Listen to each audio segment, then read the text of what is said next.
Welcome to the beautiful downtown Canwest Global Park here in Winnipeg as we slide into your long weekend with the first of a three-game series between the St. Paul Saints and your Winnipeg Goldeyes. Hi everyone, I'm Jim Toth, and if you can't tell, it's Christmas in July night tonight. I'm joined by play-by-play man Scott Taylor and as always color commentator Ken Weave. Ken will discuss the hats in a minute, but first Scott, the boys have to bounce back after a frustrating night last night. Yeah, it was a frustrating night last night. They had the game in the bag. They were up 5-2 going into the 7th. Sean Sedlacek was on the mound. He was going to pitch 7 innings.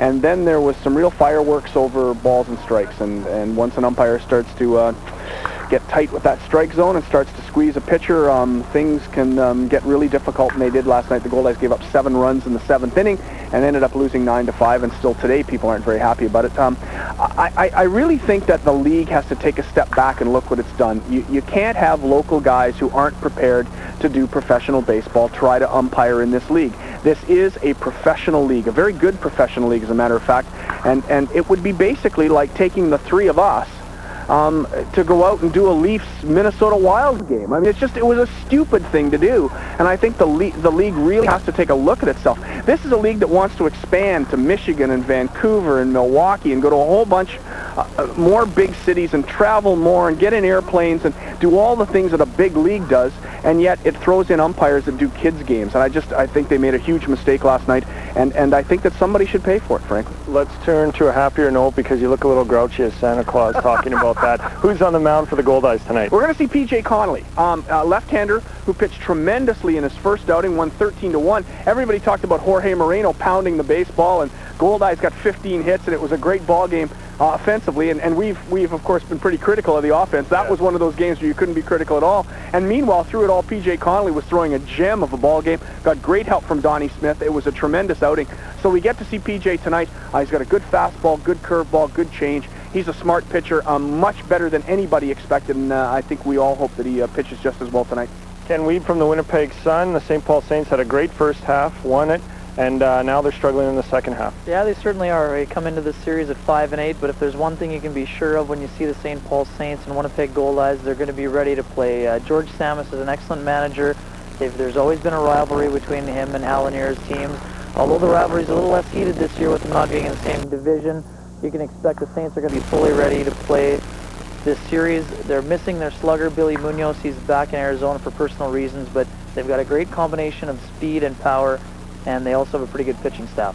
Tell us who's on the mound tonight for the Saints. There's a right-hander named Mike Meyer. He throws from a 3/4 arm slot. He really lives on his sinker, and if he keep the ball down, he'll live down there and do an excellent job for the Saints. Did you buy me anything for Christmas? No, not yet. Night's not over yet, folks. Should be a good one. The St. Paul Saints on Christmas in July in Winnipeg versus your Winnipeg Goldeyes. We'll be right back with the start of the game.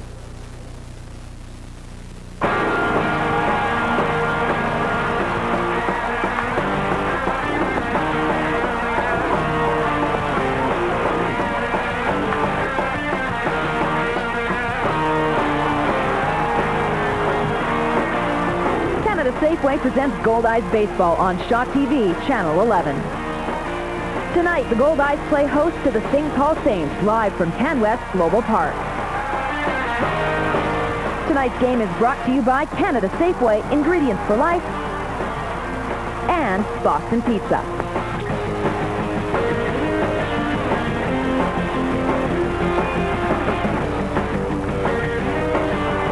Thank you, Kim Babich.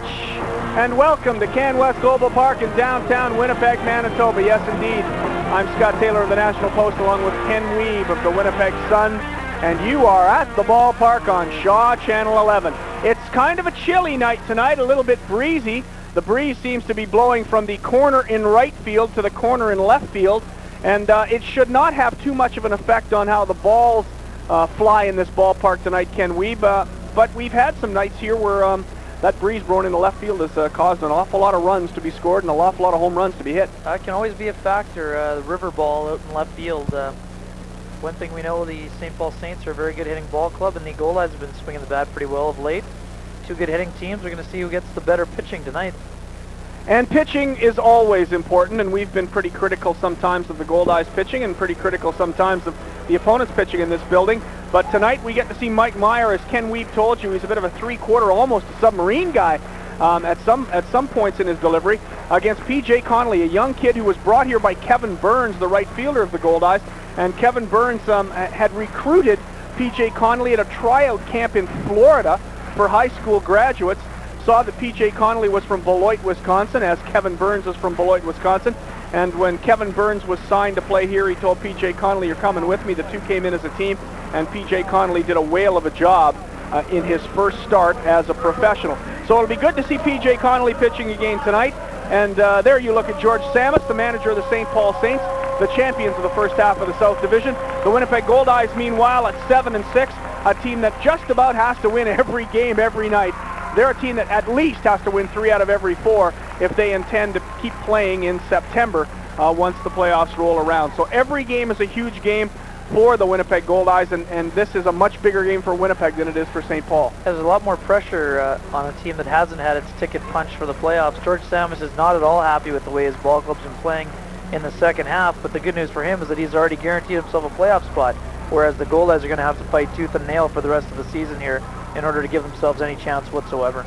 The umpires tonight: Sean Arthur is at home plate, Derek Dubell, the local official, is at first base, Jason Ross is at third base tonight. And there you look at Donnie Ross, who is back. The last time we were here, Donnie Ross's mom had passed away. He missed the ball game, but Donnie Ross is back in the lineup, and he's hit home runs in 3 consecutive games on the road. Tremendous performance. We'll head down to the field and listen to the Electric Chords do both national anthems. Join the Electric Chords in the singing of the American and Canadian national anthems.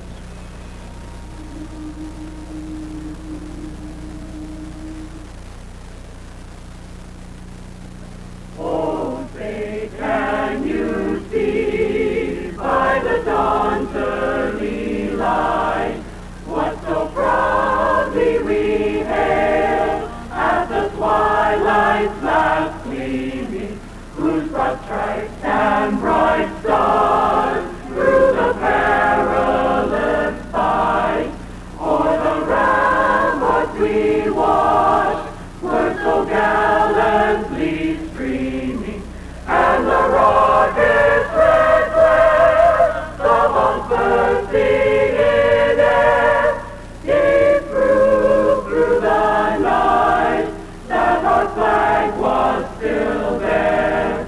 Oh, say does that star-spangled banner yet wave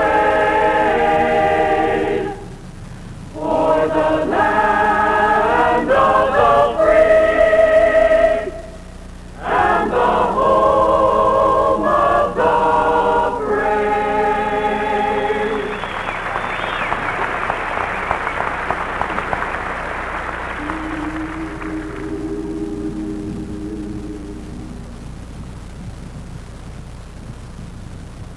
Oh, Canada, our home and native land, true patriot love, in all thy sons command.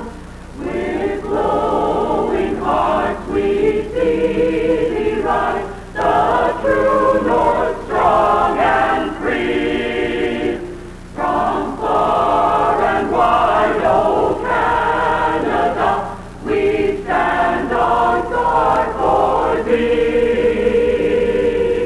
God keep our land glorious and free.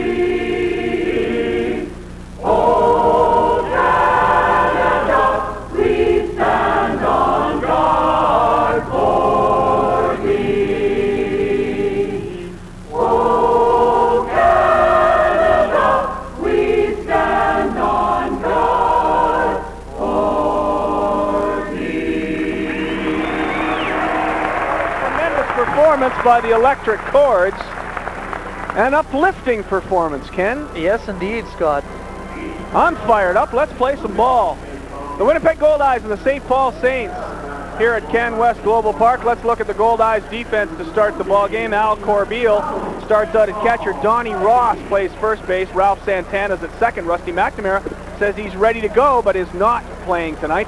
Max Poulin starts at shortstop. Daniel Quartararo begins the game at third. In left field, Jorge Moreno, the hottest hitter in baseball. Odanis Ayala in center, and Kevin Burns, the close personal friend of pitcher P.J. Connelly. It was Burns who brought Connelly here, and so Burns will start in right, and there you look at P.J. Connelly, the starting pitcher tonight for the Winnipeg Goldeyes. A terrific first outing. He was the winner in a 13-1 victory, went 7 1/3 strong, and then Donnie Smith came up and mopped up. And it was a pretty good night to watch Connelly pitch as the Goldeyes pounded the ball, got him some run support. For the St. Paul Saints tonight, we are looking actually at the lineup right there of the Edmonton Cracker Cats. Confused me there for a second. The St. Paul Saints lineup tonight, the leadoff hitter will be Josh Rennick. He plays at third base, followed by Justin Hall at second. Chad Ernstberger at shortstop. Nick Gretz bats in the cleanup spot. He plays at first base. Tonane Brown bats 50s in left field. Jeremy Frost hits 60s in right field. Mike Forbes, the former Goldeye, is the designated hitter. He hits 7th. Chris Cox, another former Goldeye, bats 8th. He plays in center field.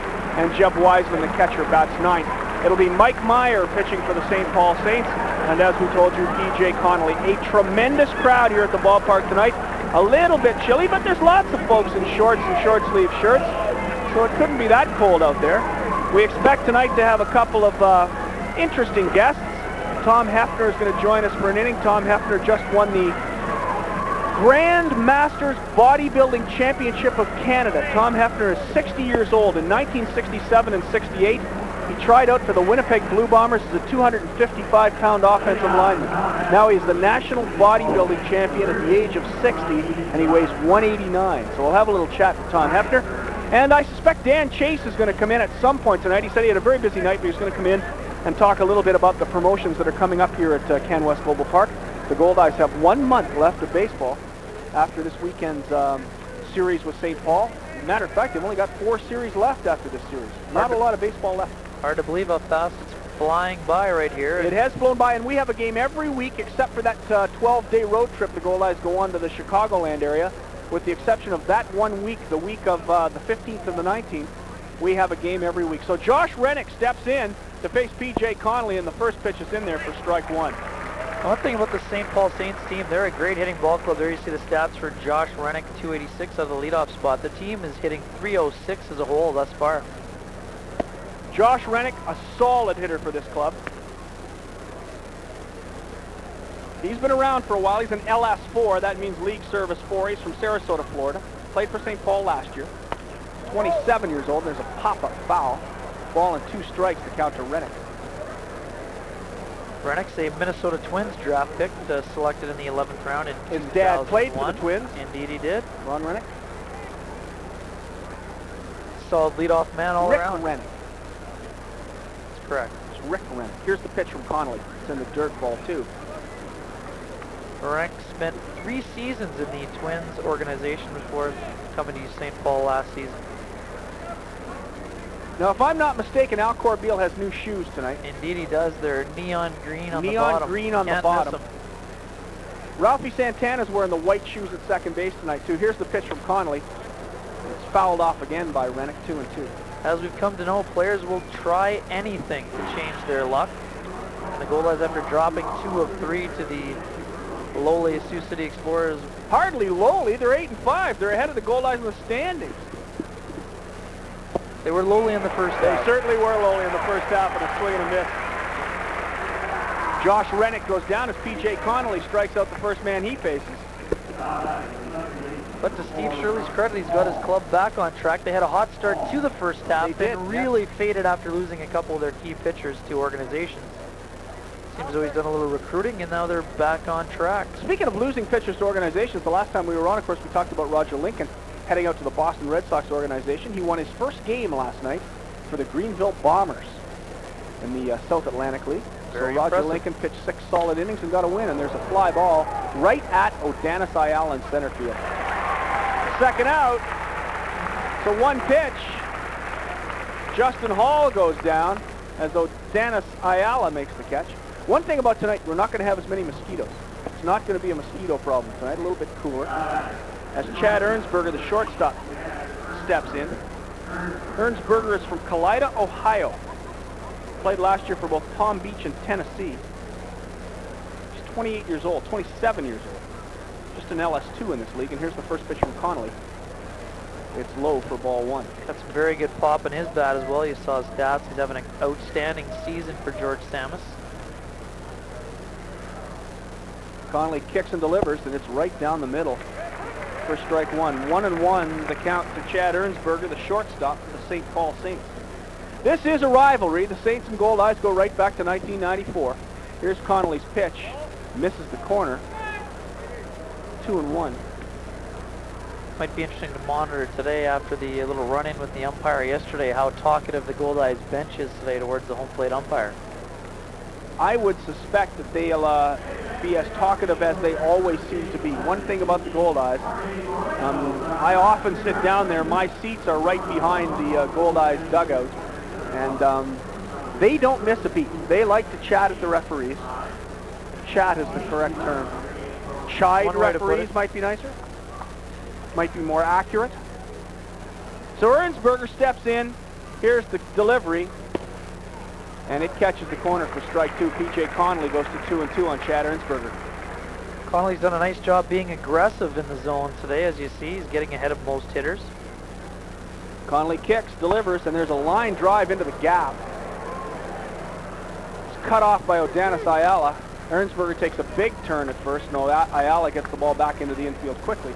A base hit for Chad Ernsberger. Nice There's job. a man on with 2 outs. Nice job by Ayala to cut that ball off. If it goes into the gap, you never know. Could have been a double for sure, and maybe even a triple for Ernsberger. Pretty decent speed, very aggressive. You saw him take the big turn around one. This brings up the big guy, Nick Gretz. Gretz is the first baseman, the cleanup hitter for this team, batting .311. He has 5 home runs, 27 runs batted in 53 ball games.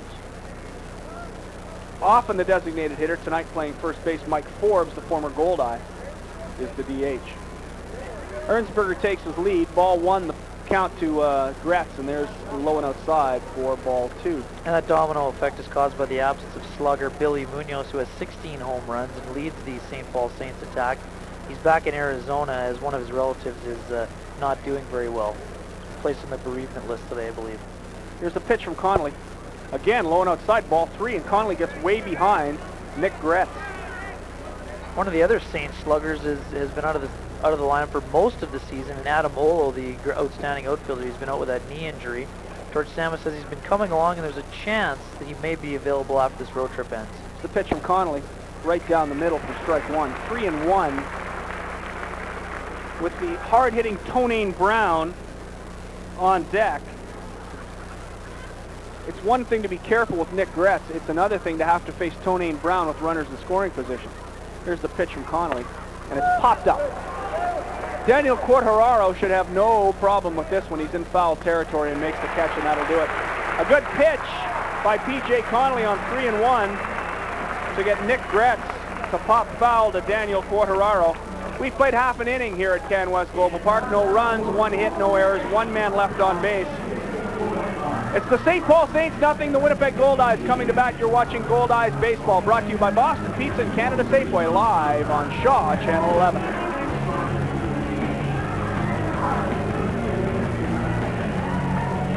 It is a nice night here at Canwest Global Park as you're looking downtown, and you look at Mike Myers on the mound.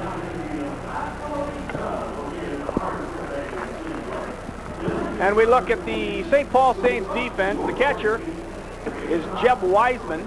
At first base, as you just saw, Nick Gretz. Justin Hall is the second baseman. Chad Ernsberger is the shortstop. And Josh Rennick plays at third.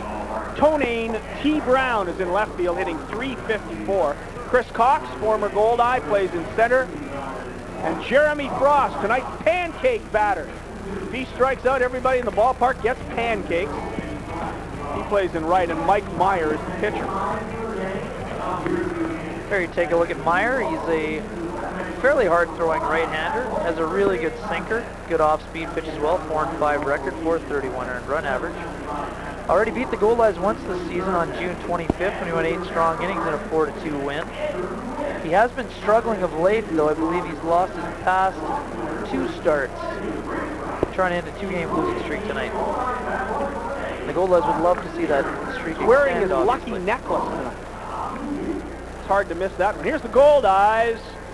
Batting order tonight. Leading off and playing in center field is Odanis Ayala. He's followed by Ralph Santana, the second baseman. Harry Barrios bats third, the designated hitter. Now Corbeil, the catcher, bats in the cleanout spot. Kevin Burns, the right fielder, bats fifth. Jorge Moreno, the red-hot Jorge Moreno, bats sixth and plays in left field. Donnie Ross at first base, 3 home runs in 3 games for Donnie Ross. He bats seventh. Daniel Quartararo bats eighth, and Max Poulin bats ninth. And as we mentioned, the bats have certainly started to come around for the Goldeyes. They still have struggled at times with runners in scoring position. But as a team, they're up to third in batting this. Here's the first pitch to Ayala's inside. Ball 1. Sorry, they're 5th in hitting right now, or tied for 4th with a .284 average, tied with the Calgary Vipers. Here's Meyer's pitch. It's outside. Ball 2. 2 balls and no strikes to the leadoff man, Odanis Ayala. Showing some good patience. This is what you'd love to see from your leadoff man.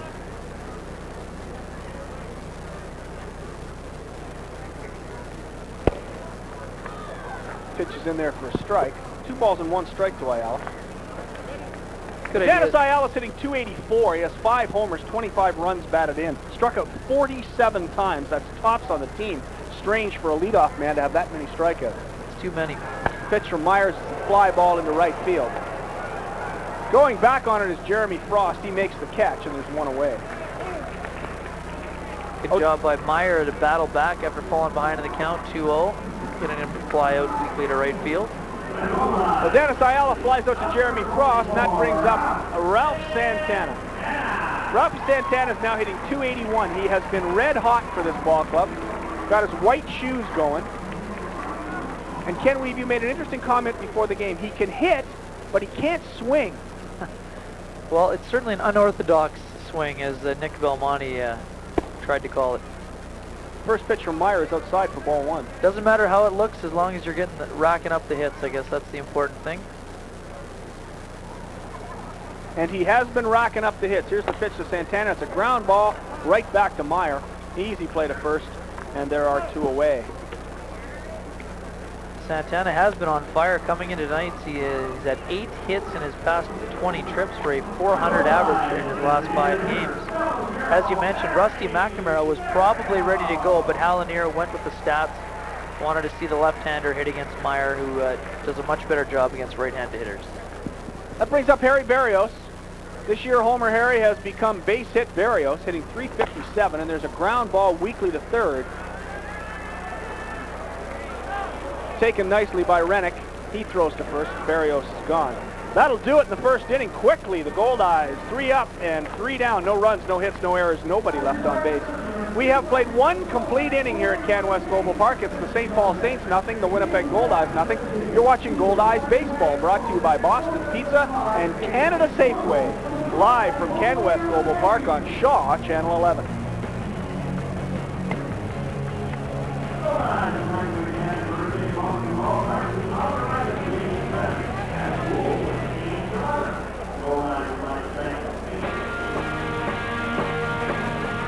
Tonight, the Goldeyes play host to the St. Paul Saints, live from Canwest Global Park.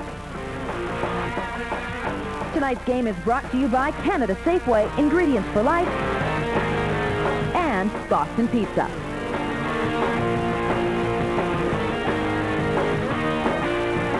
Now the Northern Division standings here in the Northern League. Fargo-Moorhead just running away and hiding from everybody else.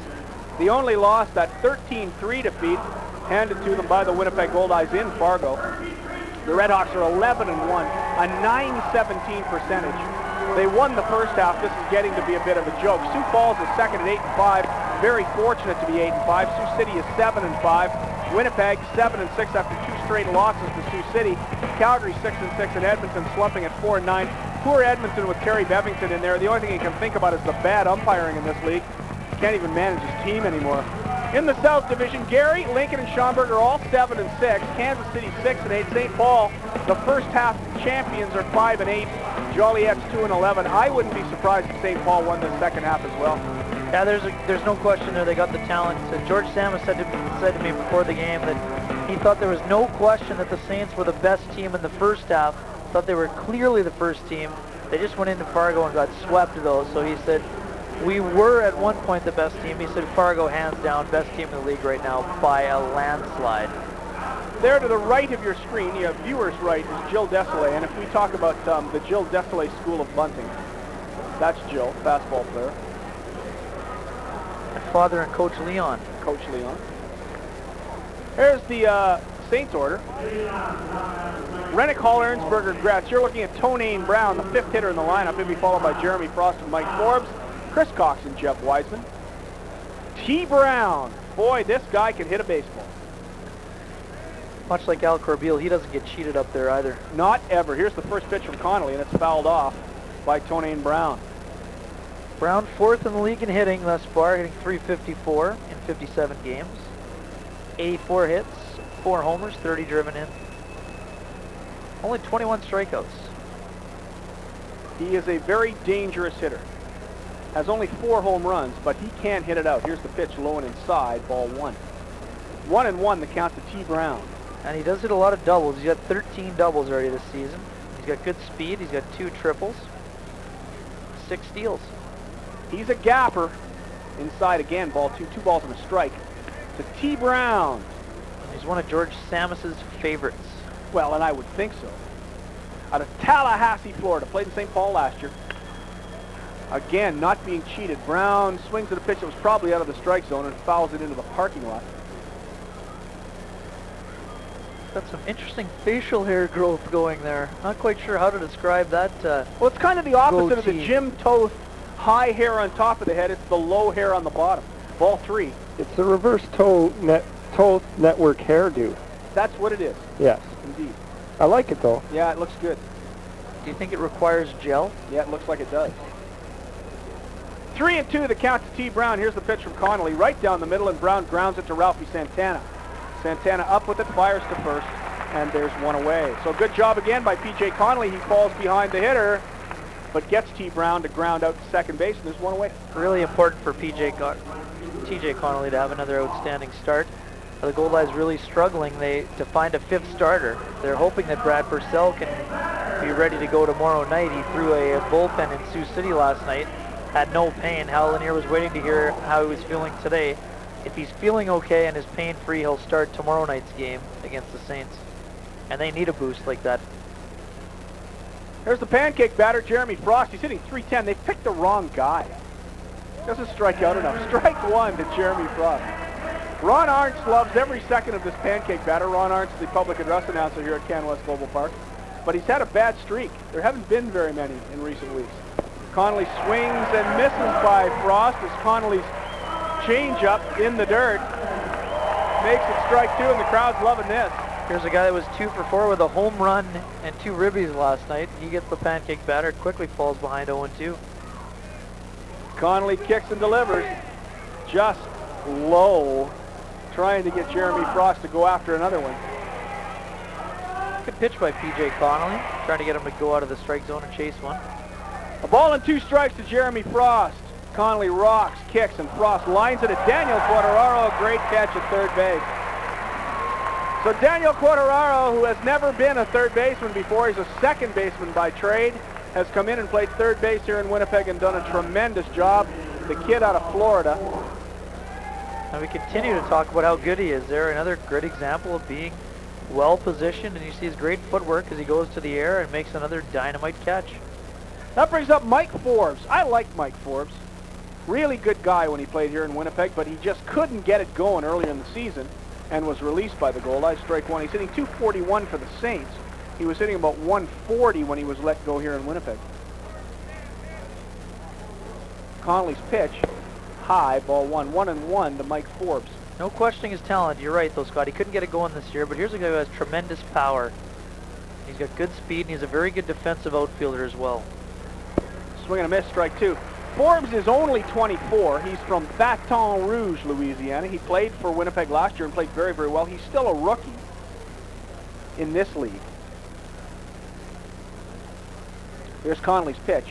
Swing and a miss, strike 3. Mike Forbes strikes out. P.J. Connelly has another uneventful inning, and that's what every pitcher wants. No runs, no hits, no errors, nobody left on base. We've played an inning and a half here at a just about full Canwest Global Park. It's St. Paul nothing, the Winnipeg Goldeyes nothing. You're watching Goldeyes Baseball, brought to you by Boston Pizza and Canada Safeway, live on Shaw, Channel 11.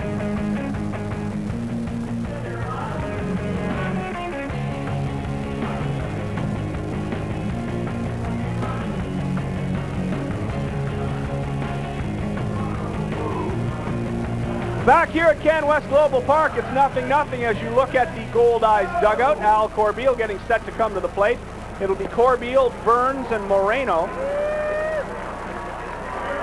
here to start the bottom of the second inning. The pitchers have looked pretty good. Goldie's got a pizza. Oh, he lost his pizza. What's that blue thing? Where's that one from? There's too many mascots. I never get them right. Is that the Boston Pizza guy? I don't know. Could be. If it's somebody else's mascot, I apologize. The goalie has a Boston Pizza right there. Man, they're big. Them's is big pizzas. So it'll be Al Corbeil, Kevin Burns, and Jorge Moreno. I went down to Superstar Sports Cards to look and see if there was a Mike Meyer card, but it's a different Mike Meyer. Yeah, indeed. It's not the Canadian Mike Meyer that pitched for Canada during the Pan Am Games team. He was in the Cubs organization. George Samus told me before the game that this Mike Meyer actually spent a little bit of time in the St. Louis Cardinals organization. This Mike Meyer did not have a baseball card at Superstar Sports Cards and Collectibles at 1885 Portage Avenue. The other one is the best place in Manitoba to buy your sports cards and stuff. I think the Mike Meyer, I think it's Mike Myers. Mike Myers. You're thinking of. He was in the Cubs organization for... anyway, he had a card, and this Mike Meyer didn't. Indeed. At 23rd round selection of the Cardinals back in 2000. Never did spend any time in the organization playing, though. This will be his 4th season in independent ball. Started in Allentown in the Northeast League. Played in Baton Rouge. In the Southeast League. And spent last year with the St. Paul Saints. So here comes Al Corbeil. His batting average has dropped like a stone after this road trip, hitting .359. Pardon me, those are his hitting records. He did spend some time with both New Jersey and Peoria, and then spent a year at Potomac as well. So 3 years in the Carolina. Cardinals organization. Pardon me. Here's Meyer's pitch to Corbeil is low for ball 1. So this is Meyer. The guy I'm thinking of was Myers. Just so everyone's clear, we don't want to confuse anybody. Meyer comes directly sidearm for a strike. 1-1. Corbeil came in here and just pounded the baseball for about the first 3 weeks he was here. Now he's getting back to reality as he knocks a base hit into right. Nope, it's going to hang up there, and Tonane Brown is going to make the catch. It looked like it was a sinking liner, but Tonane Brown had it played perfectly. Good catch by the St. Paul Saints left fielder. There's one away. Just good positioning right there. It was. The ball didn't sink. It just kind of floated. He got a good piece, so it just hung up in the air a bit. T. Brown was positioned very well and made the easy catch. So one away. That brings up Kevin Burns. Good job by T. Brown in left field. Burns comes in hitting .337. He has been hot in recent weeks. First pitch to Burns is outside for ball 1. Hit a mammoth home run in Sioux City as well, according to Al Lanier. Here's Meyer pitch. Low again, ball 2. 2 balls and no strikes to Kevin Burns from Beloit, Wisconsin. We told you before that he was playing in a beer league. Decided it was time to play pro ball again. Got hooked up with Hal Lanier and Rick Forney, and he's here in Winnipeg, and he brought P.J. Connelly with him. Pretty good package deal. Line shot down the left field line. Will it stay fair? It does not. Lands foul for strike 1. Just a loud strike. T. Brown makes a friend. Kid's pretty fired up. I guess he is. Nice gesture by Tonane Brown. By the way, Kid will be talking about that souvenir for a while. He's right back into the cotton candy, though. Well, yeah. And cotton candy just isn't for breakfast anymore. There you look at Mike Meyer, the side armor and the starter here for St. Paul. Of 2 balls and a strike, and that makes it 2-2 to Kevin Burns. Mr. Burns, 2 homers for the Goldeyes this far. Just misses low, 3-2. Very good patience there. That was a really good pitch to take, on close pitch to take with 2 strikes already on him. Lots of folks in the ballpark with their Christmas cheer hats on. It is Christmas in July here at Canwest Global. The pitch is way inside for ball 4. So Kevin Burns draws a walk with 1 out here in the 2nd inning, and that'll bring up Jorge Moreno. The red-hot Jorge Moreno, as you mentioned. It was a time not long ago, or I guess it started to become longer ago, but he was under 200 for quite some time. Oh, it was the 15th game of the season. He was hitting 176. This is a whale of a story. Now hitting 318, and it's all about the work that he did with Tom Vaith, the batting coach. They did loads of extra work. He did not have a great road trip. Here's the pitch from Meyer. Right down the middle for strike 1. I don't know whether Moreno is going to like this guy's sidearm stuff. Does a nice job of hiding the ball. It's really tough to pick up. Meyer checks the runner. There's the pitch. It's just low. Ball 1, 1-1. Good slider there. Did you buy me anything for Christmas in July?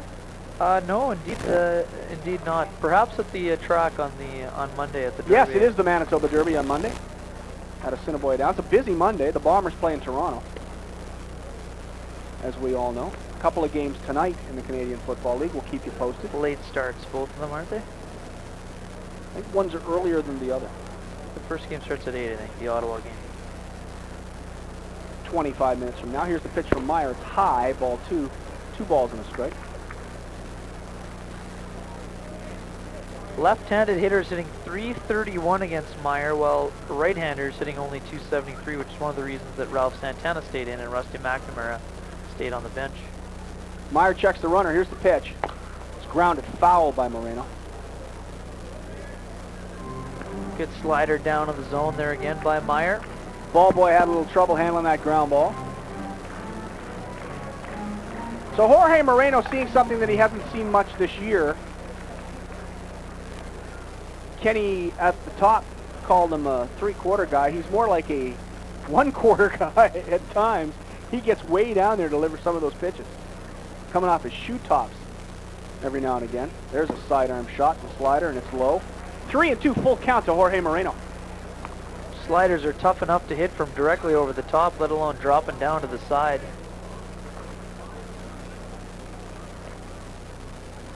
So Moreno has the full count. Kevin Burns has already drawn a walk. He's at first base. We're in the bottom of the 2nd here at Canwest Global Park. Time is called by the home plate umpire, Sean Arthur.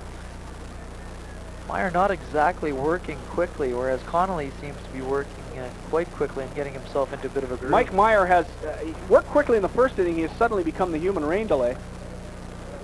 Here's Meyer's pitch, and it's fouled off by Moreno.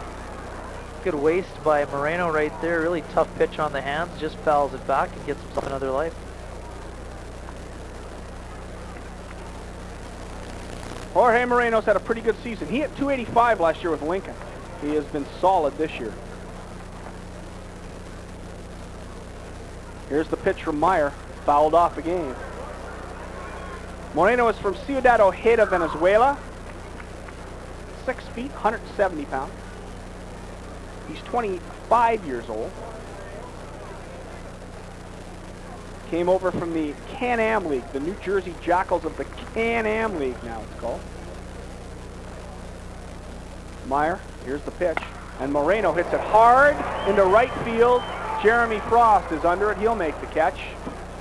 And there are 2 away. Another good piece of hitting by Moreno, but great positioning again. There you see Frost playing him towards right center field, and it's right to him. He barely had to move for that ball right there. He had a beat on that one as soon as it left the bat of Jorge Moreno. It was hit hard to the opposite field. very good at bat from Moreno. Saw a lot of pitches, fouled a couple tough pitches off, and still was a pretty loud out there. Here's Donnie Ross. He had a home run last night. Hitting .289. First pitch to Ross is outside, ball 1. Burns is at first, 2 away. We're in the bottom of the second here at Canwest Global Park. Thanks for joining us. We're glad you could be with us here on Shaw Channel 11. Here's the pitch from Meyer. That one catches the corner, strike 1. Big addition on our last telecast. We were unsure whether Ross was even going to come back, and Hallinier's been just thrilled with Donnie Ross that he decided to stay with the team, and his production's been outstanding of late. Here's Meyer's pitch. Ross swings and misses. The changeup got him. A ball and 2 strikes to Donnie Ross. That fooled him, Ken. Yeah, that would have been a huge hole to fill if Donnie Ross had decided to stay back home in Tennessee with his father.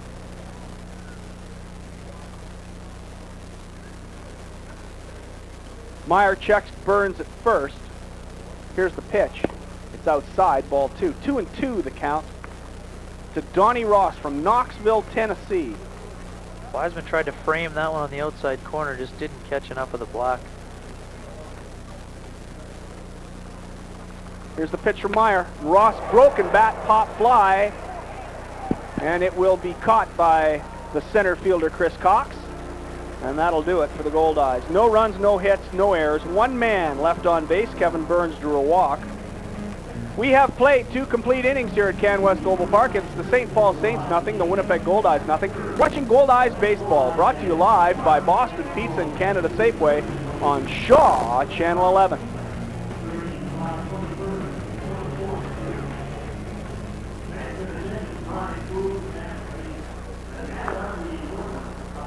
Hal, I think everyone's heard about last night's game, but I don't know if anybody saw it. Just let us know what happened. Well, the umpire behind the plate last night was very, very tight. He wasn't calling. I didn't think a very good ball game, especially with Sean Sedlicek on the mound, who's around the plate all the time. We just wasn't getting the pitches, and especially in the 7th inning, the crucial part of the game, it cost us a ball game with the bases loaded, called a 2-2 pitch that we all thought was a strike on the bench, a 3-2 pitch the same way. We all thought it was a strike, and it wasn't so much that he missed the pitches, it was what he told me. In 40 years I've been in baseball, I've never had an umpire say that it probably was a strike, but I wasn't going to give it to the pitcher because the bench was, you know, getting on me about the previous pitch, and that's not very professional.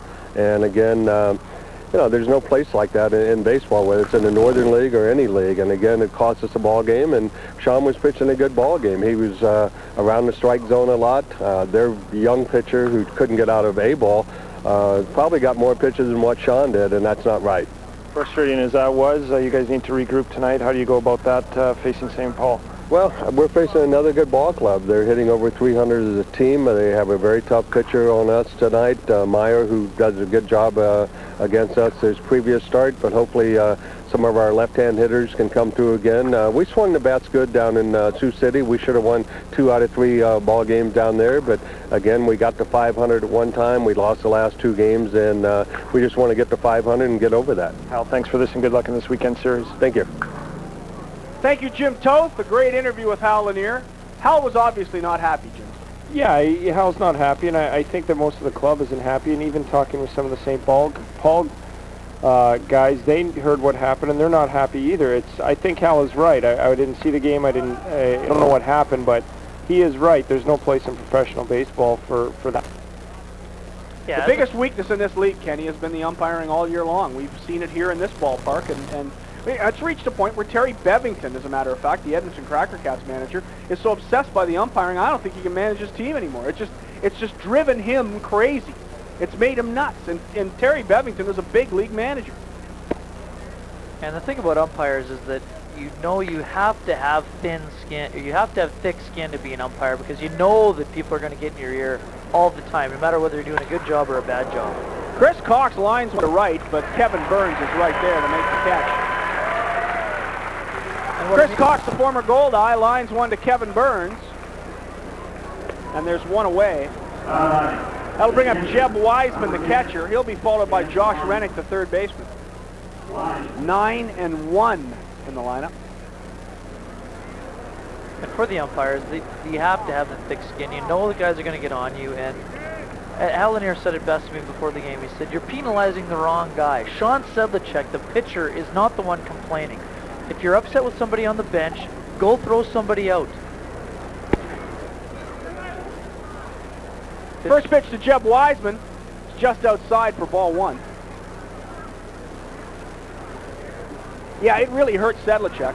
And I talked to Hal Lanier before the game, too, and he said there was a Pittsburgh scout there. He says, I don't know whether he was watching Sedlacek or not, but Sean was pitching a great game, and this guy just took it away from him.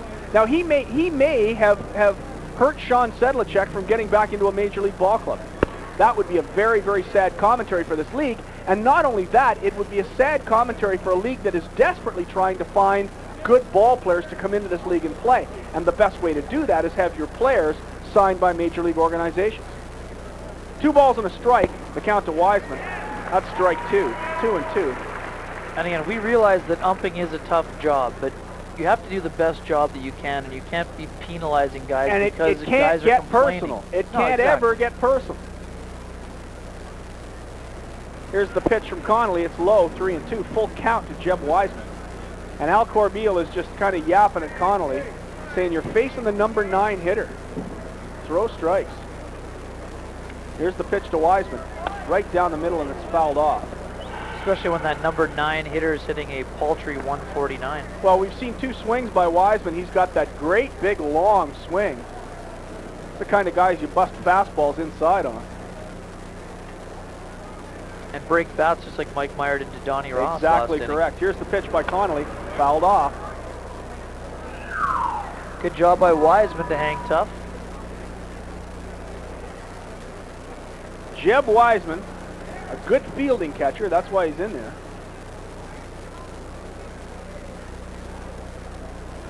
Connelly kicks. He delivers. And it's lined for a base hit. Wouldn't you know it? That big, long swing. He threw the 81-mile-an-hour changeup at him. And Connelly was there, or rather Wiseman was able to catch up with it, single to left field. Opposition backup catchers seem to be having field days whenever they're on Shock Channel 11. Yeah, there's no question about it. We have seen so many of them here. Robert Worth? Yes. Terrific game. Even stole a 2 bases. 2 bases he stole. It's the Shaw jinx. It's the curse. That brings up Josh Rennick. Rennick struck out his first trip. Went away, a man on first.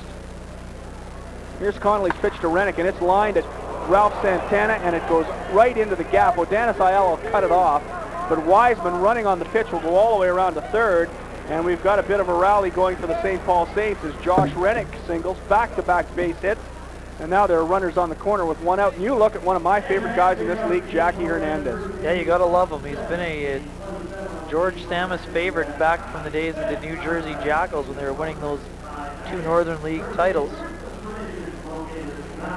Great base running right there by Wiseman, yes, the terrific. number 9 hitter. Instead of having a line out, which could have potentially been a double play ball if you had caught the catcher off first base, is now 1 out, and you got runners on the corners. RBI opportunity for a solid hitter in Justin Hall. And that does bring up Justin Hall.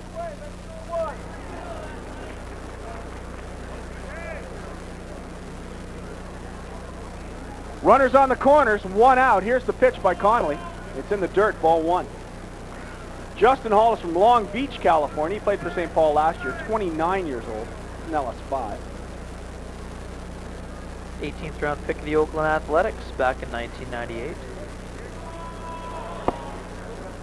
Low ball 2. 2 balls and no strikes to Justin Hall, and P.J. Connelly's finding himself in a bit of a jam here. Hall's going to look for a pitch in one spot, and if it's not there, he's going to take it, whether it's a strike or not. Hall digs in. Connelly kicks, and it's a ground ball to Poulin. Over to second for 1. Back to first to double play. A tailor-made 6-4-3 double play, and P.J. Connelly gets out of it, courtesy of Max Poulin. No runs, 2 hits, no errors, 1 man left on base. We have now played 2.5 innings here at Canwest Global Park. It's the Winnipeg Goldeyes nothing. The St. Paul Saints nothing. You're watching Goldeyes baseball. Brought to you by Boston Pizza and Canada Safeway, live on Shaw, Channel 11.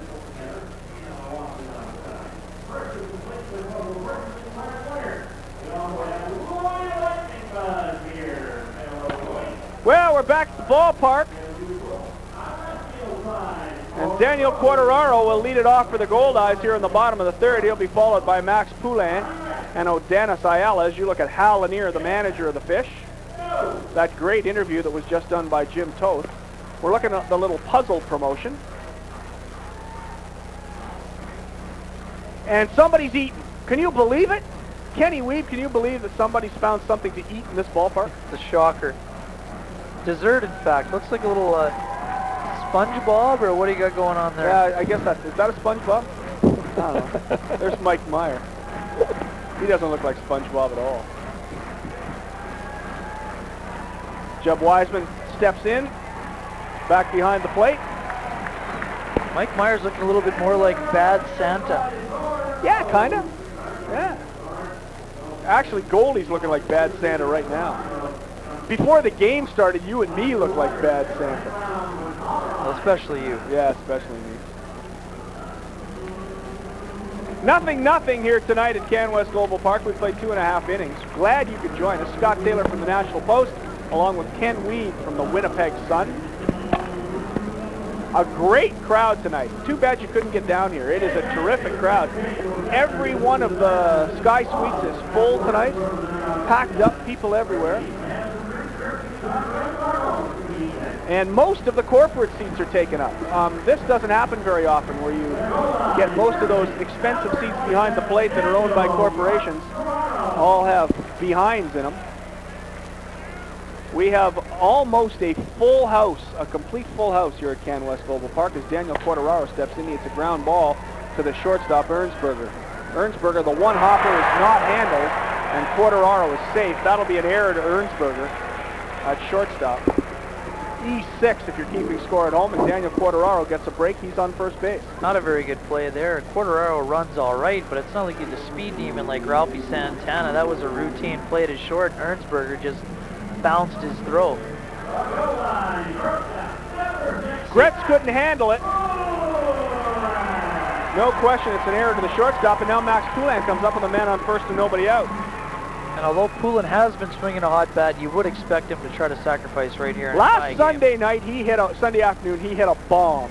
An absolute bomb. Drilled it about 400 feet over the right field fence. Stunned everybody in this ballpark. It was a monster home run. Here's Meyer's pitch. It's low for ball one.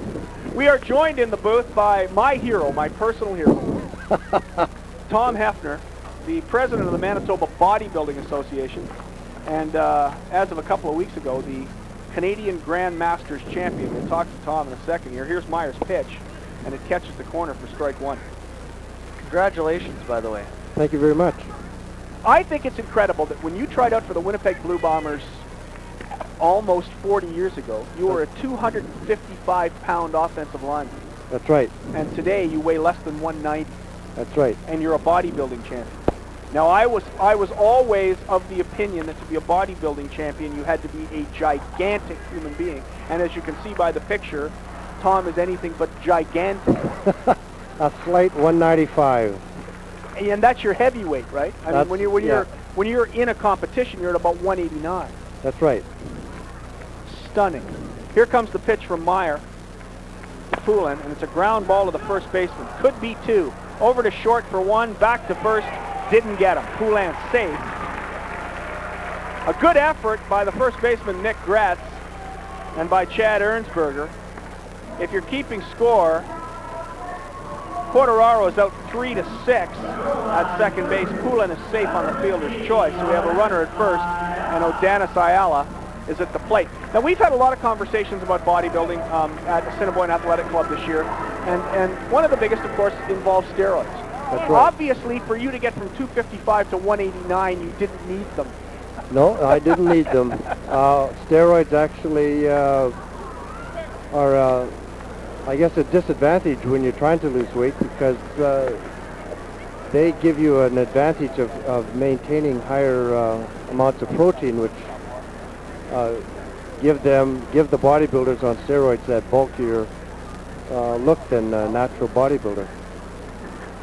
Here's O'Danis Ayala. The pitch from Meyer is on the corner for strike. 0-1 the count to Ayala. Poulan's at first, one away. We're in the bottom of the third. Our guest is Tom Hefner, the Canadian Grand Masters bodybuilding champion. How old are you now? I am 60 years old. And they say life does not begin at 60. Did for you. Now with this national championship, where do you go next? Because it was the Canadian it was run by the CBBF. It's the World Qualifier. I won that, and now I'm going to go to the IFBB World Bodybuilding Championships in Budapest, Hungary, and I'll be doing that in November. So do you have to stay on your diet till November? 4 more months of diet.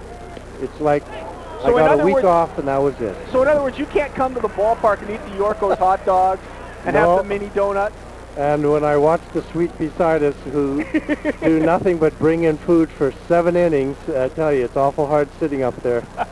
It's difficult. In fact, I had to leave now because they just brought the pizza and the chicken out for these guys. And I have to leave because I bring my own shreddies and some water, and that's my treat at the ballpark. Ayala grounds to third base. Max Poulan is thrown out at second. 5-4. O'Danis Ayala is safe at first on the fielder's choice. Our guest here in the third inning is Tom Hefner, the Canadian Grand Masters bodybuilding champion. Grand Masters is over 55? It's over 50. So I've already given 10 years to most of these young guys when I compete. Young guys. That's right. What made you decide to lose the weight?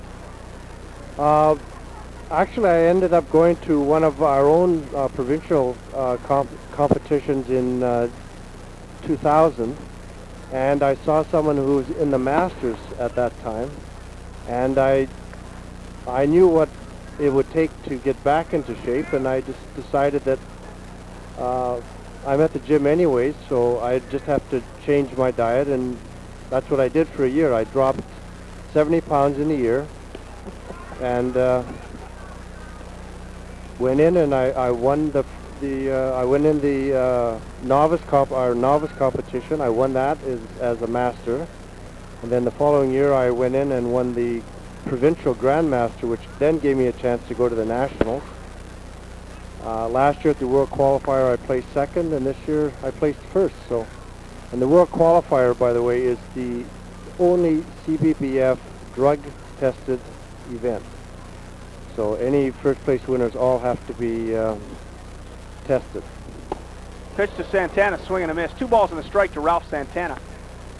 O'Danis Ayala's at first. There are 2 away. We're in the bottom of the third here at Canwest Global Park. Our guest is Tom Hefner, the Canadian Bodybuilding Federation Grand Masters over 50 champion, but he is a ripe young 60. That's right. Meyer checks the runner, and he really checks the runner. And time is called by Sean Arthur, the home plate umpire.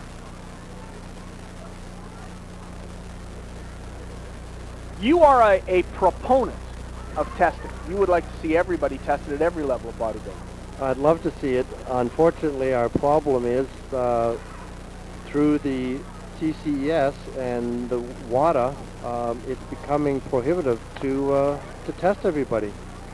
Expensive. It's just the expenses becoming almost to a point where organizations who want to test and who really do want to set the example can't. And you can't expect people to police themselves either, right? Everyone wants to gain whatever advantage they can get. Absolutely. Here's the pitch to Santana, outside, ball 3. Full count to Ralph Santana. 3-2. O'Danis Ayala will be running on this pitch. We have 2 out here in the bottom of the third. 0-0 the score here at Canwest Global Park. Mike Meyer checks the runner. Here's the pitch, and Santana hits a ground ball to second base. Hall makes the play, fires to first. He just about beat it out, but not quite. 4-3 if you're keeping score at home, and that'll do it. No runs, no hits, 1 St. Paul error. There was 1 man left on base. We have played 3 complete innings here at Canwest Global Park. Our thanks to Tom Hefner, the Canadian Bodybuilding Federation Grandmasters champion. Congratulations, Tom. You're watching Goldeyes Baseball. Thank you very much. Live from Canwest Global Park. Brought to you by Boston Pizza and Canada Safeway. It's on Shaw, Channel 11.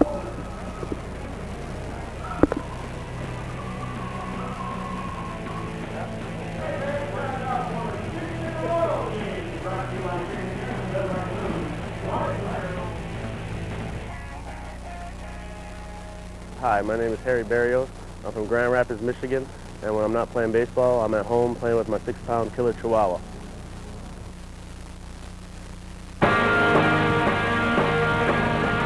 Tonight, the Goldeyes play host to the St. Paul Saints, live from Canwest Global Park. Tonight's game is brought to you by Canada Safeway, Ingredients for Life, and Boston Pizza.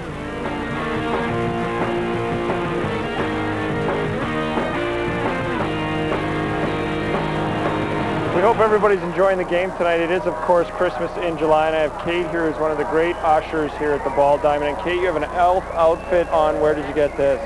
I just kind of pulled it out of my closet, a couple pieces that I had there, so put it together. Kate, don't lie. You've had this for years, and you dress up like this at home, don't you?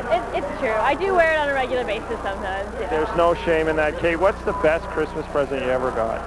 The best Christmas present? I'm not too sure. I always wanted a dog. Never got it, though. Maybe this year. Maybe this year. Hopefully this year. I'll talk to Santa Claus Scott Taylor and see if he can bring you one. Thank you very much, Kate. We hope everybody's enjoying the game at home and hopefully having a little Christmas at home. And if you have an elf outfit, put it on right now and watch the rest of the game. We also want to hear from you. Tell us what you think of our coverage here in tonight's game and wish us all a Merry Christmas. You can do so at 480-3500 or reach us at Shaw TV Winnipeg at shaw.ca. Merry Christmas, Kate. Thank you. You too. And Merry Christmas to you guys back in the booth. Katie is a cutie. We are very, very blessed here at Canwest Global Park. There are so many great fan services reps, and Kate's one of the best.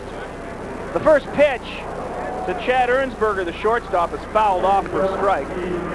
Perhaps Kate, Jacqueline, and Jeff, there's all sorts of great people that work as fan services reps, and we love them all. They do a tremendous job. As P.J. Connelly pitches to Chad Ernsberger, it's a ground ball to Daniel Quartararo. Quartararo makes the play to first baseman Donnie Ross, and there's one away. perhaps Harry Barrios will let her play with his Chihuahua. I had an interesting conversation with Harry about what he does in the off-season. I asked him if he has a job in the off-season. No, I just sit at home and play with my dog. That's what Harry does. Harry goes back to Grand Rapids, Michigan, and plays with his 6-pound killer Chihuahua. No wonder he went to Taiwan at the start of the year. That brings up Nick Gretz, the first baseman. He fouled out in his first trip. P.J. Connelly rolling right along. He's allowed 3 hits, but has not been in trouble, and that's strike 2, or strike 1 rather, to Nick Gretz. 1-1 the count to the big St. Paul first baseman. Well, as it played some solid defense behind him, they got that big double play to get out of the 3rd inning. Ball's in the dirt, 2 balls and a strike to Gretz. Great job by Poulin to get there, and a great turn by Ralphie Santana to complete the double play. Nick Gretz is a Minnesotan. He's from Apple Valley. 27 years old. Fouls it off, strike 2, 2-2. Non-drafted free agent signed by the Colorado Rockies back in July of 2001. Spent 3 seasons in their organization. Never going higher than A-ball with Asheville at the Sally League. Appeared in 70 games for the Saints last season. Here's the pitch to Gretz. It's high and inside. Ball 3, full count. He hit .332, 9 homers, 70 driven in last year, 70 games. Connelly going deep in counts. He's deep in this one. Here's the pitch to Gretz, and it's grounded to Ralphie Santana. That should be an easy play for the Goldeyes second baseman. It is, and they're 2 away. Do you happen to know where the white shoe impetus came from? Is this an Oakland A's thing with the A's playing such hot ball in the major leagues that maybe the Goldeyes are trying to... I don't know. I think you're thinking too much. I don't think these guys are thinking at all. I think they figured that they lost a couple of games, so they found some white shoes. Somebody said that Ralph Santana dug the white shoes out of a discount bin in a department store in Sioux City. Here's the pitch from Connelly. Boy, that looked pretty good, and it is a strike. Sean Arthur takes his time. Tony Brown is the hitter. Brown grounded out to second base his first trip. Fouled off, strike 2. Here's the out-of-town scoreboard. Fargo-Moorhead just rolling along. They're beating Sioux City 3-0 in the bottom of the third. Lincoln is kicking Sioux Falls 8-zip in the top of the third. Joliet's leading Kansas City 1-0 in the bottom of the third. Schaumburg leads Gary 5-0 in the bottom of the third. And Edmonton and Calgary start in about 2 minutes. Pitch to Brown, fouled off again, still 2 strikes. That Edmonton franchise in a bit of disarray as Their owner's loony. Mel Kowalchuk left officially today, I believe. Today's his last day. Not Fired a good a bunch sign of for people. them. A bunch of people walked. Fraser Murray was also part of the purge, I believe, as assistant GM as well. Dan Orlick is his name, and people were telling me that it's not Dan Orlick so much as his girlfriend, who calls herself the Catwoman. Not good. Not Here's a good sign. Connelly's pitch, and it's lined for a base hit to right field. Tonine Brown drills one to right for a hit with 2 out. That'll bring up Jeremy Frost. There was a TV interview, and Al Coates, the radio announcer, was telling me that there was a TV interview, and she finished it by saying, "The Catwoman has spoken." And the TV interviewer looked at her and said, "Pardon me?" Love the third-person referrals. Anyway, since the Catwoman spoke, they have completely cleaned out the organization. And my friend Al Coates, the baseball announcer, 25 years an announcer with the Edmonton Trappers, is now the vice president of baseball operations. Well, good to see him promoted, I guess. Yeah, he knows a lot about the game. Here's the pitch to Jeremy Frost. Most of us It's just a bad situation, though, for a expansion team to go through that kind of chaos, especially when you got a good baseball guy like Mel Kowalchuk, who is familiar with the AAA level and just doesn't seem to have worked out for him this year. 1 strike to Jeremy Frost, the pancake batter, as Connelly goes to first base to chase Tonine Brown back. So the Alberta experiment has certainly had its challenges. We had the Japanese ownership group that had to be bailed out by Winnipegger Jeff Gidney, and now we have the disarray in the Edmonton Cracker Cats front office. Tonine Brown stealing second. It's popped up. It looks like it will be out of play, and is. Strike 2 to Jeremy Frost. Tonine Brown had second base stolen.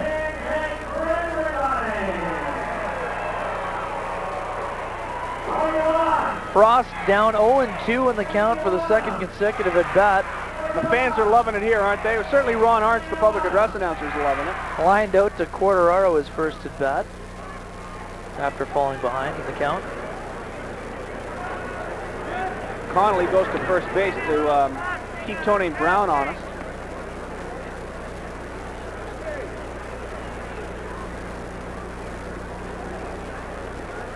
No balls, 2 strikes to Jeremy Frost. Here's the pitch, just off the corner for ball 1.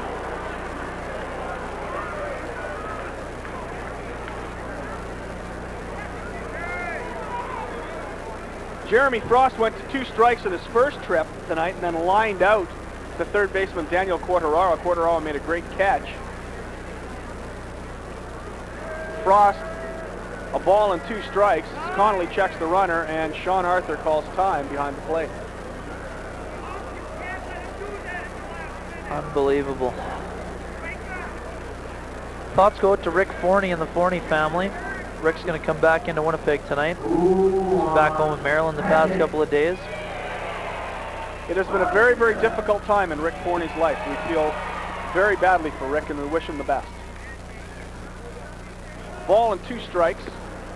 The count to Jeremy Frost.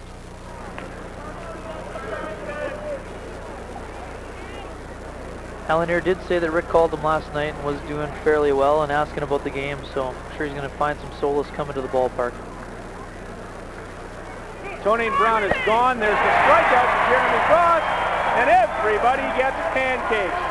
The pancake batter goes down on strikes, and that will end the 4th inning, the top of the 4th, here at Canwest Global Park. No runs, 1 hit, no errors, 1 man left on base for the St. Paul Saints. We've played 3.5 innings here at the ballpark in downtown Winnipeg. It's St. Paul nothing, Winnipeg nothing. You're watching Goldeyes Baseball live, brought to you by Boston Pizza and Canada Safeway on Shaw, Channel 11.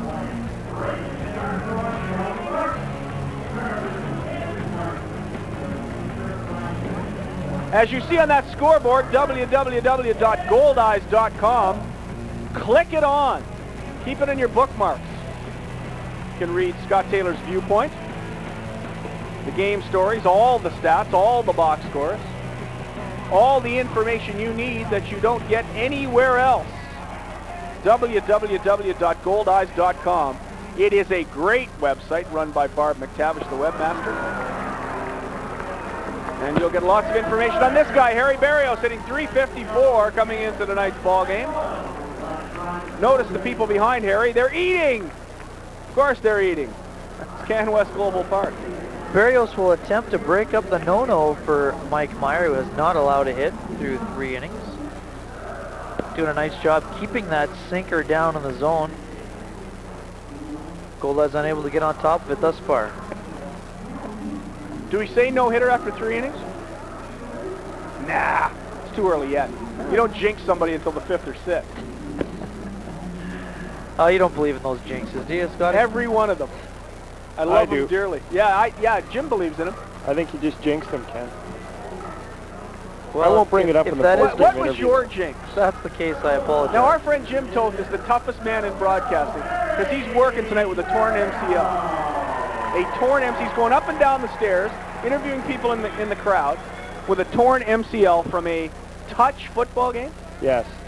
There's no crying in baseball, though. Love to see him play. I understand you weren't crying at all. It was like 4 hours later after you had 15 beers that the thing kind of ballooned. You know, and I did hurt it in the game, not like Hal asked me, did you fall off a bar stool?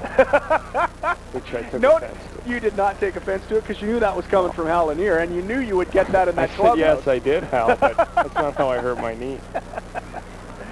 Here's the pitch to Berrios. It's low, ball 1, or ball 2 rather. 2 balls and no strikes. The big Harry, base hit Berrios, the designated hitter. Played in the All-Star game, played very, very well. He has been tremendous this season. Here's Meyer's pitch, and it's low, ball 3. 3 balls and no strikes to Harry Berrios. Hasn't really gotten that super hot second half streak that he's accustomed to getting into, though, as of yet. We're not quite in August. Once we get into August, watch for that streak. There's a strike to Berrios, 3-1.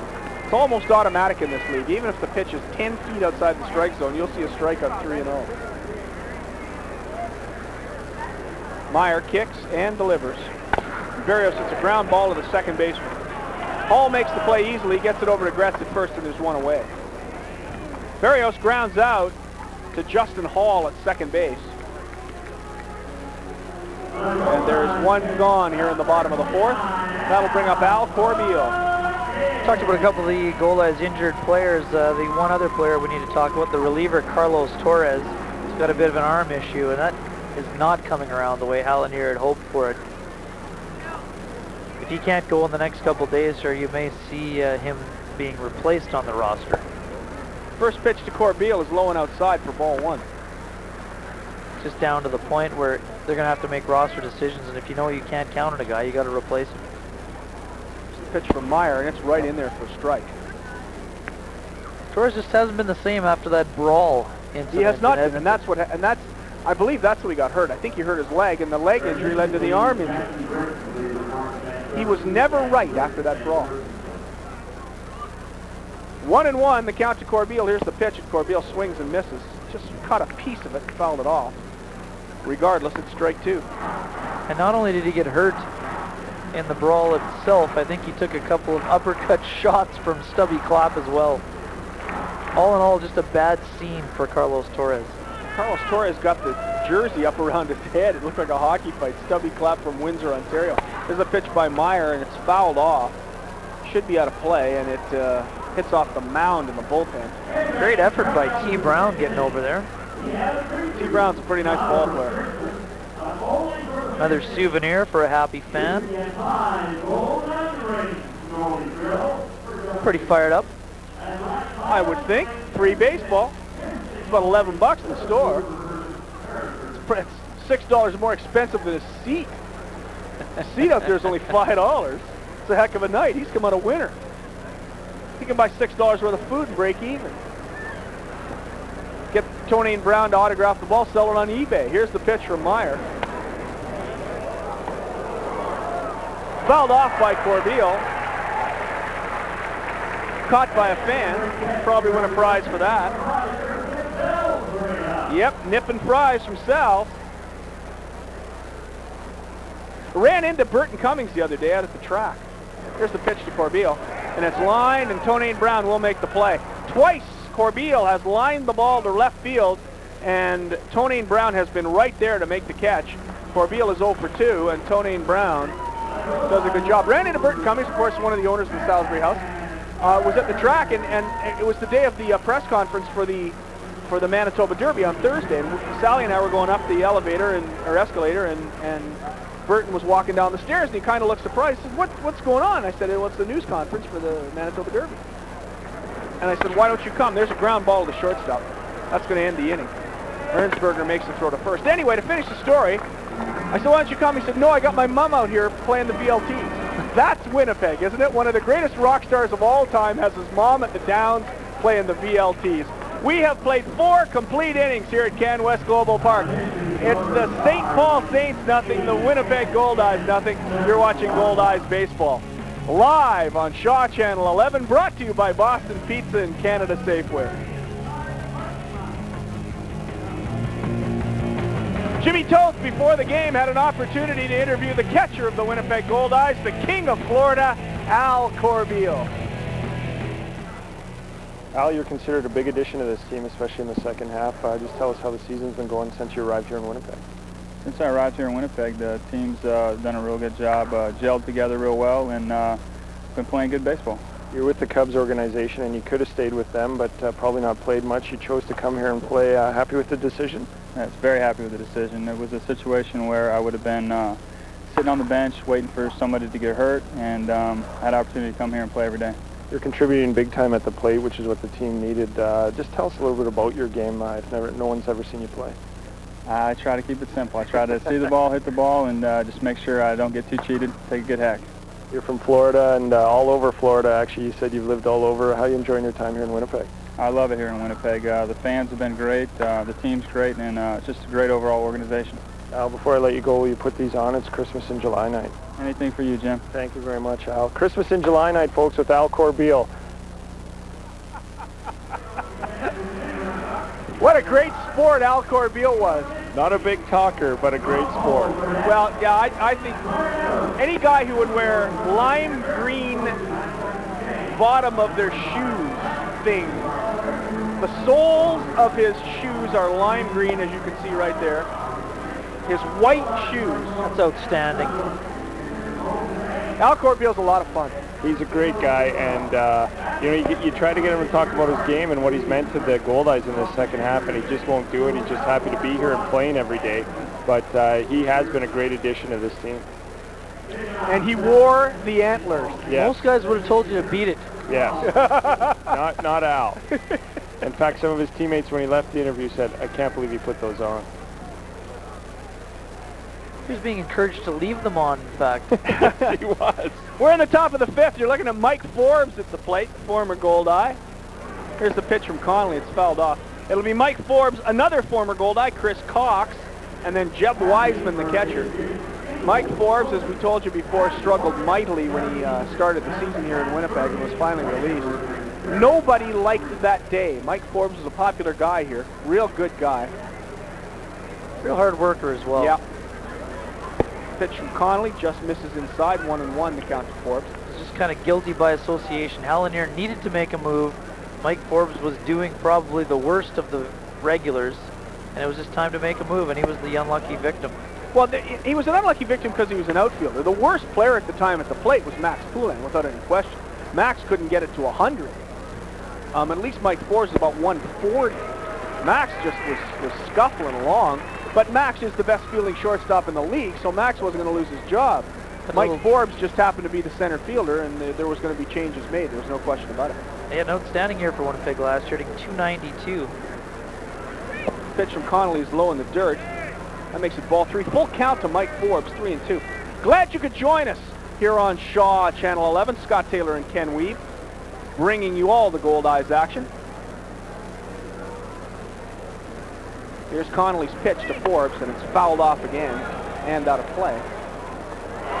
Nice job by a fan with a glove. That's why you bring your mitt to the ballpark, Kenny Weeb. thing that's always impressed me about Forbes is his power. He hasn't really been able to harness it at this level, but last year in Sioux City during batting practice, I saw this guy hitting balls over the scoreboard at will. It was unbelievable show of power. Pitch by Connelly, catches the corner for strike 3. That was a great pitch by P.J. Connelly. Mike Forbes wouldn't have been able to hit it. And Forbes goes down on strikes for the second time tonight, and that'll bring up Chris Cox. Outstanding job by Connelly. He's just got no run support thus far. He's done a great job. Well, he wasted it all his first start. 13 runs the first time he pitched. This is a pitcher's duel now that we're in the 5th inning. Chris Cox has been struggling mightily for the Saints. His first at bat, he drilled that ball to right field, but as usually happens when you're in a slump, when you hit the ball hard, it seems to be right at somebody. Well, that time he got so far ahead of it, he nearly put it in his own dugout. Hitting .063 in his last 5 games, 1 for 16 slide. He just fouled one off his foot, and that hurts. Which is now 1 for 17 after that first at bat of the night. You've played a lot of baseball, Ken Weeb. You know how that feels. Doesn't feel good. Take that slider and drill it right off your foot. Somebody asked me once, what's it feel like? I said, well, take a ball-peen hammer, the round end, and drill it right into your instep. That's what it feels like. And you're right, because I did it. You did? Here's the pitch to Cox. Foul. Oh, it's a number down to third base, and Cox is going to have himself an infield single. That's how you get out of a slump, Kenny Weeb. Hey, that's just the way the game is. You crush a ball as hard as you can. It goes right at somebody, and your next at bat, you cue shot one off the end of the bat. Doesn't even go 80 feet, and you got yourself an infield single. So Chris Cox gets ahead. There's just no explanation for it. A full power swinging bunt. It's almost impossible to do that. That's a skill. If somebody could actually harness that swing. So Chris Cox, who is a member of Canada's national baseball team, he's actually from Colorado, but his mom's a Canadian. He has Canadian citizenship and helped Canada qualify for the World Cup. Swing and a miss to Wiseman, strike 1. That's a big, long swing, isn't it, to Jeb Wiseman? Just don't throw it anywhere else. High fastballs all day. He just won't be able to get around on it. Wiseman singled in his first trip. He hit the changeup, a rocket to left field for a single. Very good double play candidate as well in Wiseman. And you got to figure Chris Cox is going to think about going. Chris Cox is pretty quick. Also at the bottom of the order, you want to be a little bit more aggressive perhaps.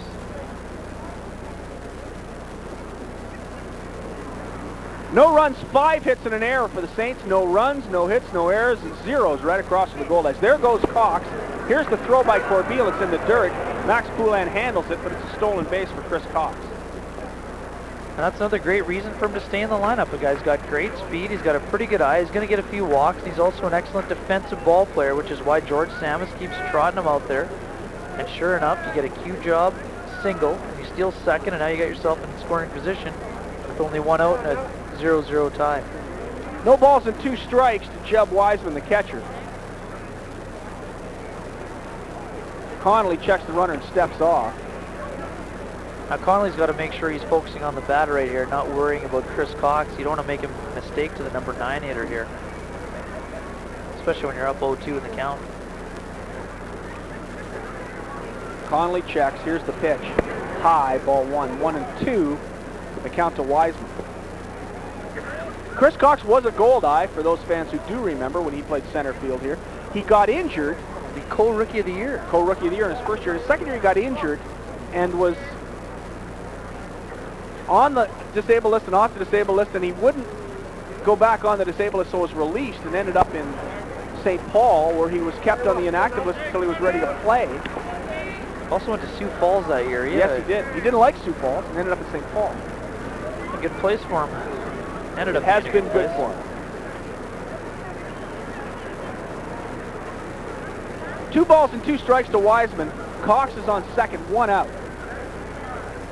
We're in the top of the 5th inning. Here comes the pitch by Connelly. Swing and a miss, strike 3.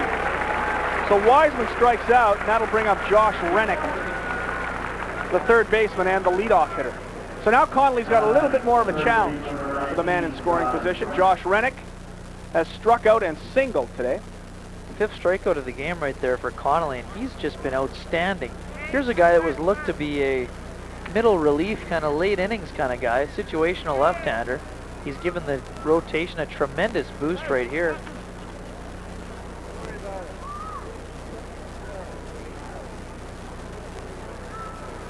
See if he can get Rennick and get the Goldeyes out of the inning without surrendering a run. Here's the pitch by Connelly, and it's popped up and out of play.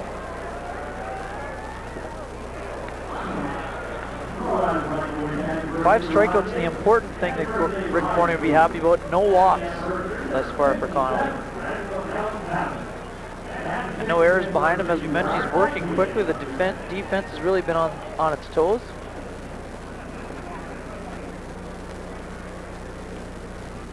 Rennick's a .266 career hitter in the minors coming into this season. Connelly checks Cox. Here's the pitch. Inside to Rennick, ball 1-1-1. Josh Rennick's dad, as we told you before, is Rick Rennick, who played for the Twins. Rennick was originally drafted by the Twins. Went back into organized ball this year. Was released. Showed up in St. Paul and has been pounding the baseball. Here's Connelly's delivery.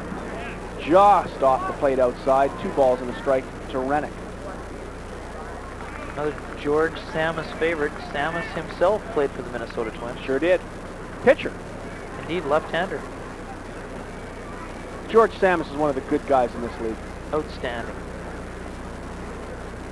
Connelly checks. Here's the pitch. And it's in the dirt for ball 3. 3-1 now to Josh Rennick, and Connelly falling behind in the count. Samus also one of the top recruiters in this league as well. I think clearly the 2 top recruiters have, without question, been Samus and Dougie Simonuk in Fargo, and Simonuk has just been brilliant. Unbelievable. What a great run. Like, that is incredible. 11-1 start.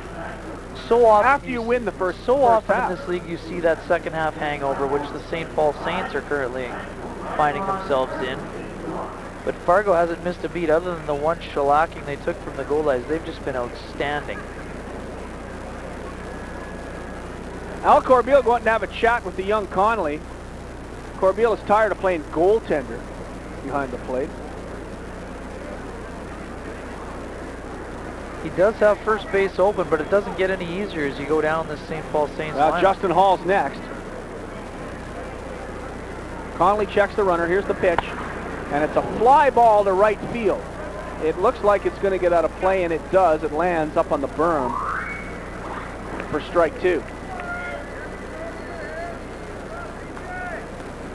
This will be another busy night on the Who's on First patio. Always is.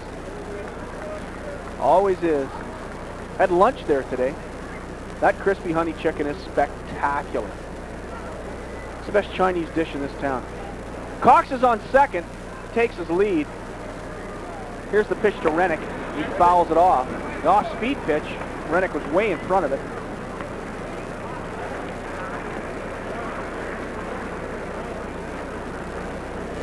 Three balls and 2 strikes to Josh Rennick.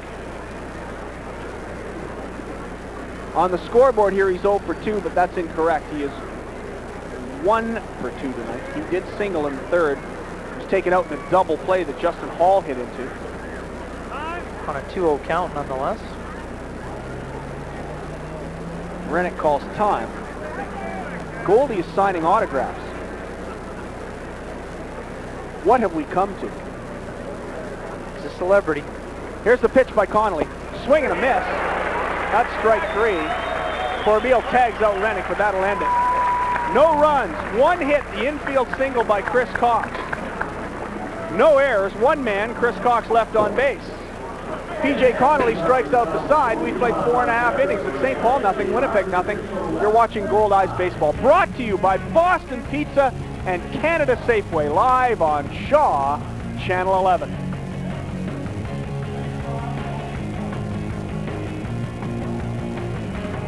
I just love that picture. St. Boniface Basilica, the ruins look wonderful, and Glen Murray's Bridge looks fine. Esplanade looking good. And there is the best picture in this town. From our center field camera. Is Bob Baker there tonight? No, Bob Baker's on holidays now. Lucky guy. Who's out there, Eric? Yeah, Eric's out there. Eric, yeah, it is Eric. It's Eric's in center field. Hi, Eric. Well, Baker's taking his Tom Cruise lookalike on the road on his holidays. Is he? Where's he going? He's going out to cottage country. Ah. See if he can get free barbecue for looking like Tom Cruise. There's Jorge Moreno. Looks a little like Javier Bardem. You guys aren't movie buffs. You're not into Javier Bardem. Sorry, no. Jorge Moreno, big smile. Jorge's happy to be here. Every day he pinches himself because he knew through 15 games when he was hitting 176 that he might not be here much longer. But he got it going. And he said to me the other day, he said, it was too cold in May and June. Now it feels like Venezuela. Jorge from Ciudad Ojeda, Venezuela. The left fielder, he'll lead it off here in the bottom of the fifth. He'll be followed by Donnie Ross from Knoxville, Tennessee. And then Daniel Quartararo from Bellevue, Florida, via the University of South Carolina, Aiken. The Aiken Pacers of the Peach Belt Conference. Outstanding. You gotta love the Northern League. Well, you learn about schools that you never thought existed. We've had Stetson and Florida International, and here's Meyer's first pitch to Moreno. It's a ball. Corbeil went to Florida Southern College in Lakeland, Florida. Ball 2 outside. A university almost completely designed by Frank Lloyd Wright. It's spectacular. Spring training home of the Lakeland Tigers? The Detroit Tigers, yes, of course. The Lakeland Tigers of the Florida State League.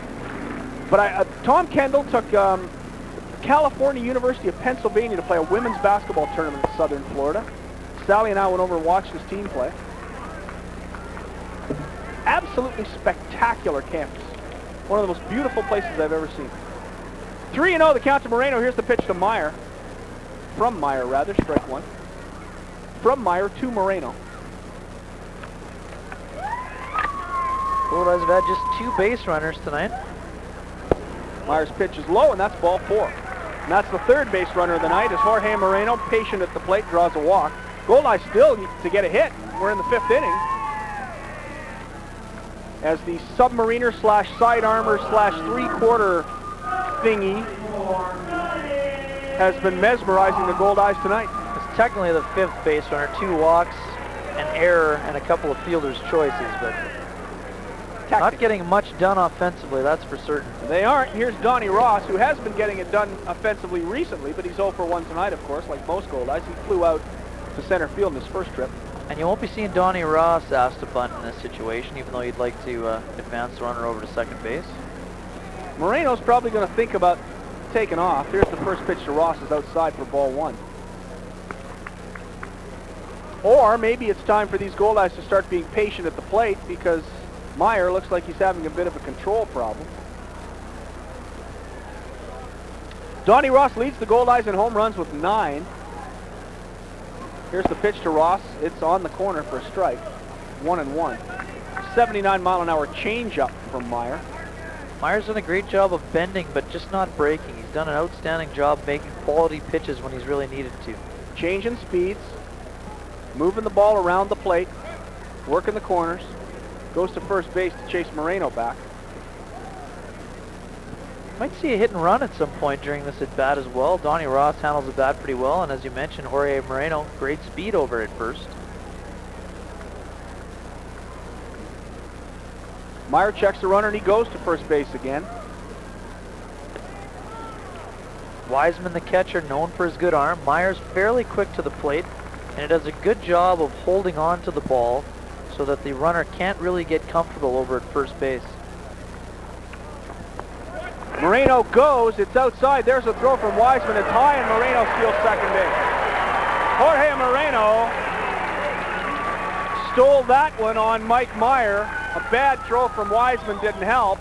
And now Moreno's in scoring position. 2 balls and a strike to Donnie Ross. And the Goldeyes, who have yet to pick up a hit in this ball game, now have Jorge Moreno in scoring position. And they don't even need a hit right here. Donnie Ross needs to hit the ball on the ground to the right-hand side to get Jorge Moreno over to third base with only 1 out. Ross, it's a pop fly, and it's going to be playable. The third baseman, Rennick, goes over and makes the catch, and there's one away. And Mike Meyer has been solid, no question about it. Great pitch by Meyer. Meyer knows that all Ross wants to do is hit a ground ball to the right side. Instead, he pitches him away and gets him out in front on a changeup, and he fouls out to the third baseman, Rennick. So that means Moreno is still at second base. There's one out, and that'll bring up Daniel Quartararo. This has been the Goldeyes season in a nutshell, though. Their inability to execute with runners in scoring position has killed them all year long. That's why they're scuffling to get back to 500. And it appears with Fargo just running away with the North that the only chance the Goldeyes are going to have of getting in the playoffs is to get a wild card. And they're 5 games back in the wild card race.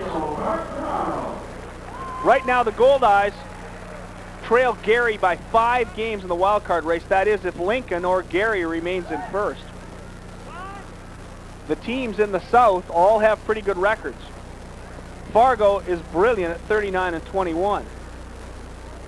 Calgary's 31-28. The Goldeyes are 29-31. In the South, Lincoln and Gary are 34-27. Kansas City and St. Paul are 33-27. But St. Paul is already in, and they just about caught Jorge Moreno off second base. It's just that nobody went to cover. They caught Moreno leaning. Nobody home. Quartararo steps in. He's hitting .308. Here's the pitch. And it's low for ball 1. Because the Goldeyes would also be aided if St. Paul would go wire to wire. Then you'd have the 2 wild card positions, would you not? Yes, you would. You'd have 2. That was the 20th stolen base of the year for Jorge Moreno. He's been caught 8 times. 1 ball, the count to Quartararo. And Mike Meyer is very interested in Jorge Moreno. It's very odd to me when you have the 8-9 hitters coming up. This is no offense to Quartararo and Poulin, but challenge them. Challenge the hitters. Don't worry about Moreno. Here's the pitch to Quartararo. It's low, ball 2. 2 balls and no strikes. You haven't given up a hit all game. Why are you worried about the runner on second base? It's going to take for sure a single to score the run. Is it me, or does Mike Meyer look like a guy who thinks he's going to collapse? He just thinks things are going to just fall apart for him. He's pitching a brilliant ball game. Worry about getting the number 8 hitter, and again we've got timeout called.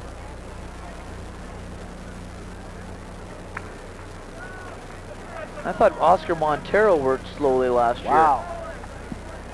This is unbelievable. And P.J. Connelly's working so fast. The game isn't really that far behind. It's just that Meyer is very slow. There's the pitch to Quartararo, and it's in for a strike. 2-1. The count to Daniel Quartararo, who hit .388 last year at USC Aiken, Division II NCAA. Pretty solid season at any level. His first year with wooden bats, and he has been pounding the baseball. Meyer again looks to Moreno at second base. And my colleague Ken Reeve is getting frustrated here in the booth. This is ridiculous.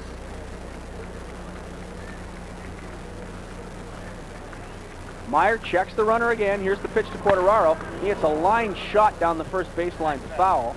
Handled nicely by the ball boy in the corner. I don't want to scare you guys, but did anybody watch that Blue Jays game last night? Watched it all.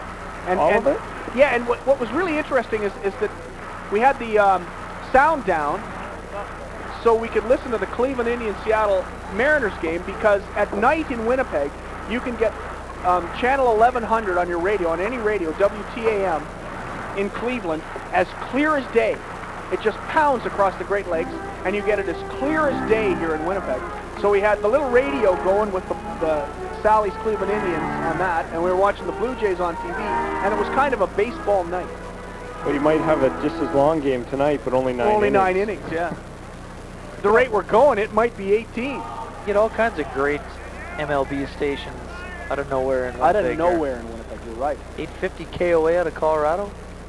But Colorado, I understand, it's not that far away. Here's Meyer's pitch, and it's grounded to first base and down into the corner. Moreno is going to score. The first hit of the game is going to be a double by Quartararo, unless, of course, we've got to play at second base. Quartararo is safe, and Daniel Quartararo has been tremendous all season long. Doubles on a ground ball down the first baseline past Nick Gretz. Jorge Moreno scores, and that looked to me like it was a pretty easy play for the first baseman. Nick Gretz is, as we mentioned earlier, he is normally the designated hitter, but because Billy Munoz isn't here, he's forced to play first base. He gave a decent effort, just was unable to get over there, get the glove down. Jeremy Frost made a great throw to shortstop Chad Ernsberger, and it looked to me like he just didn't get the tag down at second base. So now we have a runner on second base. The Goldeyes have their first hit and the first run of the ball game as Moreno scores to make it 1-0 Winnipeg. And Daniel Quartararo, with what wasn't a particularly hard ground ball down the first baseline, past a regular designated hitter, goes for a double, and that brings up Maxi Poulin. Pitch to Poulin is hit right square to the first baseman, and Gretz will make the play. Quartararo will move on to third. A productive out for Max Poulin. Perhaps that's why Mike Meyer was so concerned about the base runner. But to me, if you're focusing on the batter, you may not allow that hit right there. Well, I agree. I mean, it's the 8th and 9th hitters in the lineup. Quartararo's been very, very good, but he hasn't been able to handle the sidearm. Now we have a runner at third, and a wild pitch can score a run. So Daniel Quartararo gets the RBI double, driving the first run of the game on Winnipeg's first hit of the game. And that brings up Odanis Ayala to face Meyer. Here's the pitch, and it's low for ball one. After being struck with some bad fortune or bad luck the past couple days in Sioux City, it seems as though the Goldeyes caught a break right there. Nice piece of hitting by Quartararo. Great job of execution. Moreno stealing second and scoring on the double. So Ayala digs in. Quartararo's at third. Here's the pitch from Meyer. Inside, ball two. 2 balls and no strikes. Mike Meyer just looked like a guy who thought something bad was going to happen to him. He's got a no-hitter going for 4 innings and a third, and just couldn't get his head around pitching to Daniel Quartararo. Bizarre. Meyer checks. Here's the pitch, and Ayala drills one to right, and it almost went over the head of Jeremy Frost. Frost seemed to have a bead on it, but then it kind of floated. Frost makes the catch to end the inning. But that got dangerous for a second. I'm sure George Samus got sweaty palms. 1 run on 1 hit. No errors. 1 man left on base. We have now played 5 complete innings here at Canwest Global Park. The Goldeyes lead the St. Paul Saints 1-0. You're watching Goldeyes Baseball. Brought to you by Boston Pizza and Canada Safeway, live on Shaw Channel 11.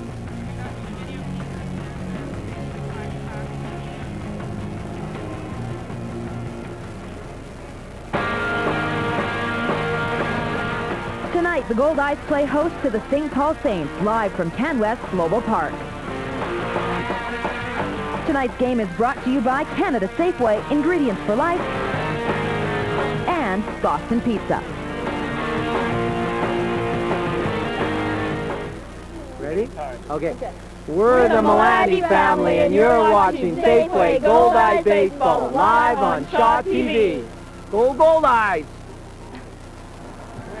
That was one family enjoying Christmas at the park here. We wish them all a very good Merry Christmas to the Milani family. And for all you watching at home, it's time now for our Safeway prize pack. You can get 2 tickets to the Rainbow Stage production of Good News, which is this Thursday, August the 4th at 8 p.m. And you also get 2 ticket vouchers to any Goldeyes home game. That's 4 seats with those 2 ticket vouchers. To any Goldeyes home game this season, it includes 2 $5 gift cards for the use at the dugout down here at the ballpark. We are looking for you to call 480-3500. Young Liam Phillips is back in master control working tonight, so when he answers the phone, say hi, Liam. And we're looking for caller 284. No, I'm just kidding. We're channel 11, so we're looking for caller 11. I just wanted to see if you're paying attention, Scott.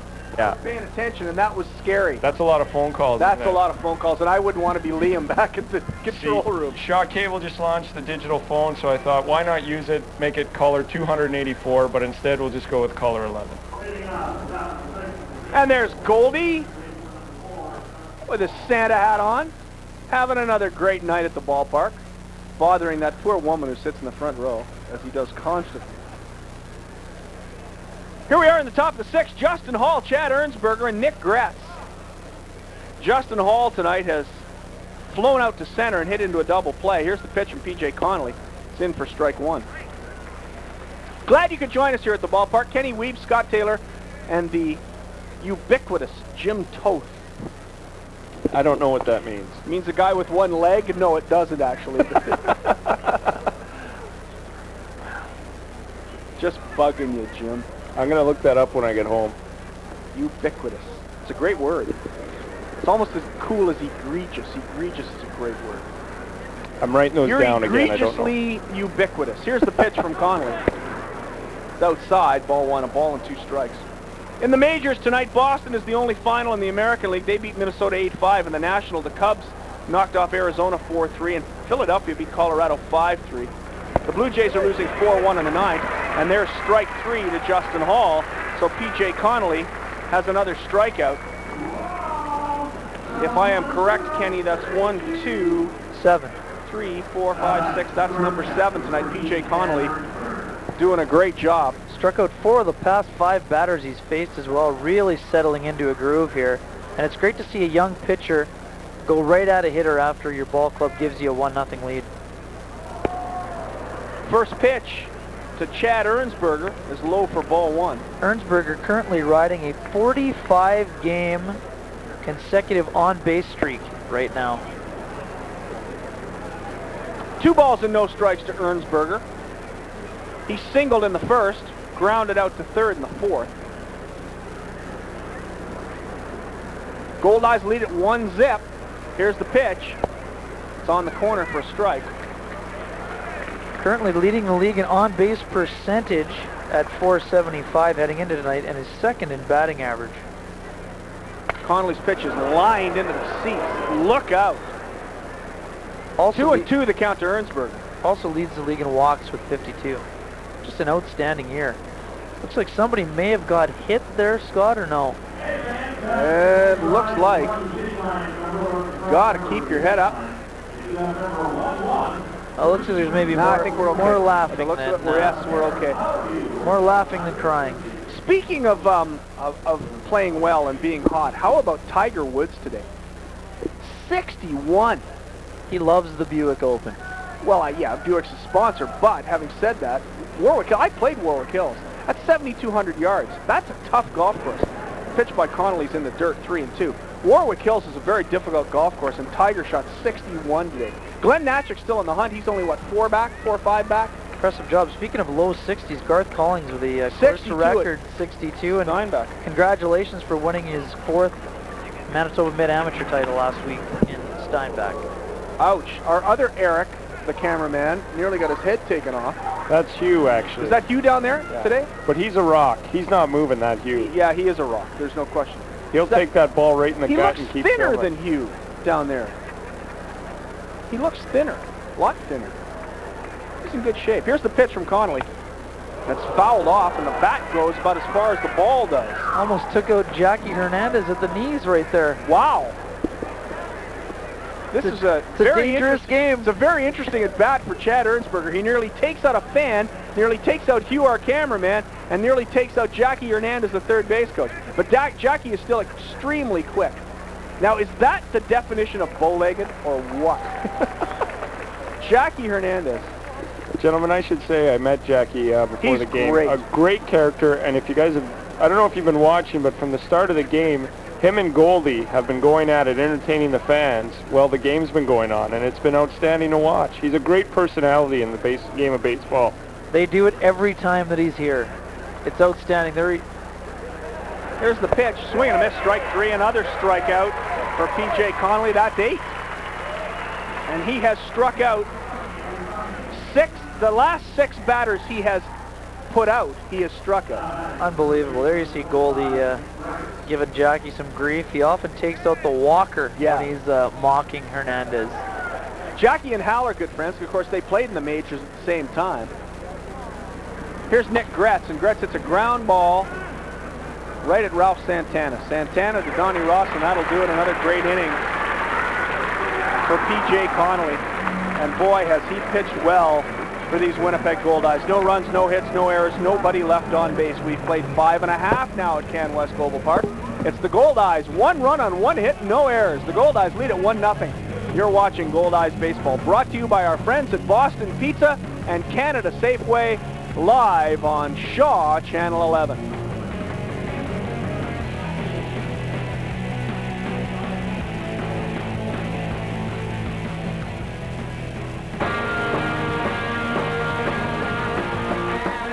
Safeway Goldeyes Baseball is on Shaw TV.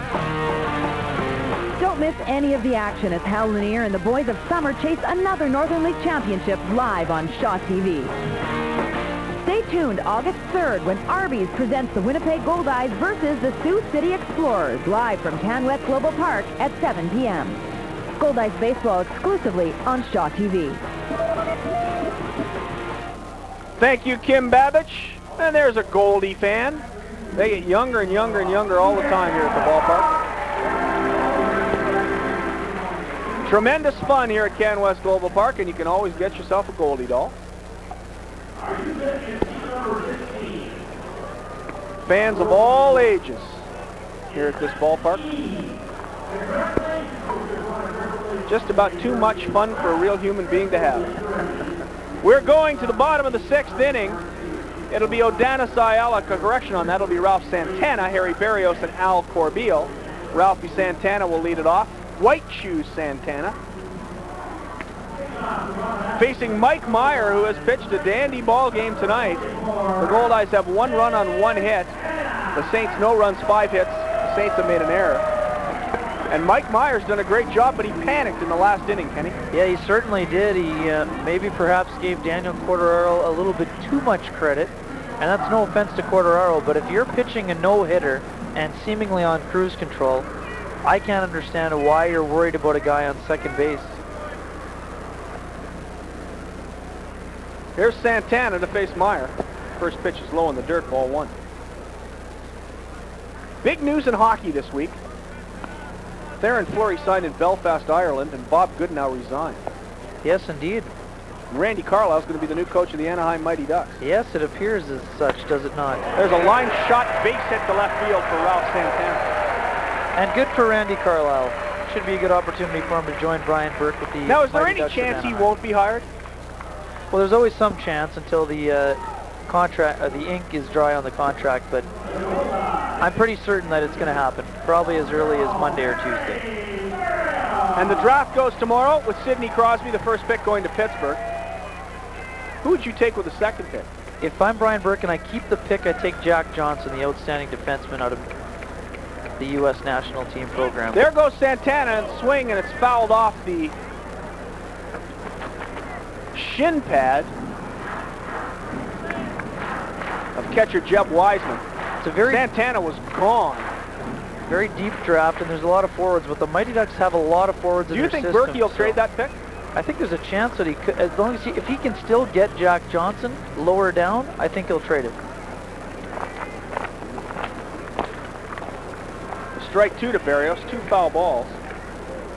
But as Dave Nona said recently, Brian Burke is usually the guy that's trying to move up and not down. So unless he can get a very good player or position himself so that he's still in the top 4 or 5 and can get Jack Johnson, I don't see him making a move tomorrow.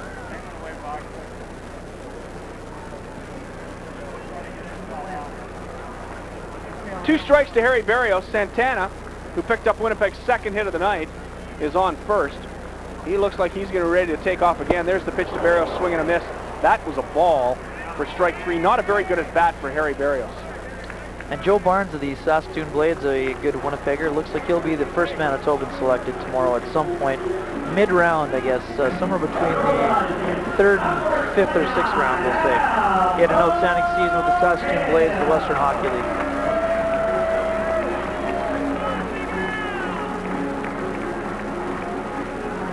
So here's Al Corbeil stepping in. Ralph Santana's at first. 1 away. We're in the bottom of 6. Santana gets back to first base. Now you're going to see Meyer really worry about the base runner at first. You got the league leader in steals over there right now. He has 30. He's been caught 10 times. And he goes back to first base. And you got to figure that Ralphie Santana is going to take the first opportunity to head to second. And in doing so, he may get a better pitch for Al Corbeil to hit, who's 0 for 2, 2 lineouts to left field. He's done a good job going the other way, just hasn't been rewarded with a hit as of yet. Meyer goes back to first base again, trying to get Santana leaning. Corbeil also has that big hole between first and second, with Gretz having to hold the base runner on right now. Be able to shoot a low liner through the gap there. Santana takes a pretty good lead. Here's the pitch. There goes Santana. It's a pitch out. There was no question that he was going to go, and he's been thrown out at second base. The pitch out gets Ralph Santana at second base. 2-6. Caught stealing. The 11th time this year Santana's been caught trying to steal second base. It was ball 1 to Corbeil. And you saw Santana look to home plate. It may have been a hit and run, but you can't swing at a pitch out. No fault to Corbeil there. And a great call by George Samus to call for the pitch out. Absolutely. Here's the pitch to Corbeil, and it's a ground ball to shortstop Ernsberger. It would have been a double play anyway. Corbeil grounds out to short. 6-3 if you're keeping score at home. No runs, 1 hit, no errors. Nobody left on base. We have played 6 complete innings here at Canwest Global Park. You're looking at Tom Bates. It's the Winnipeg Goldeyes 1, the St. Paul Saints nothing. You're watching Goldeyes Baseball, brought to you by Boston Pizza and Canada Safeway, live on Shaw Channel 11. Before the game, Jim Toth had an opportunity to talk to the manager of the St. Paul Saints, George Samus, our good friend. Let's take a look at that interview. George, thanks for joining us. Very good first half of the season, not so good in the second half. Talk about the overall year. Yeah, we had a good first half, and we won the first half by half a game. We were 28-19, played very well, swung the bats well, but the start of the second half we've been struggling. We're just, we haven't put it together. We're 5-8, and it's just seems like when we hit, we don't pitch, and when we pitch, we don't hit. So we're going through a rough time right now, and hopefully we can turn this thing around. What do you think the main difference has been this second half? We're not getting the good starting pitching, and we're not getting the timely hitting. There's a lot of times where we have guys on base with 2 outs, and we don't get that big 2-out hit like we did in the first half. So it's just that's the difference. You get those big 2-out hits and knock those runs in, you're going to win. You're coming off a big win last night. What do you guys have to do tonight in this first of a 3-game set with the Goldeyes?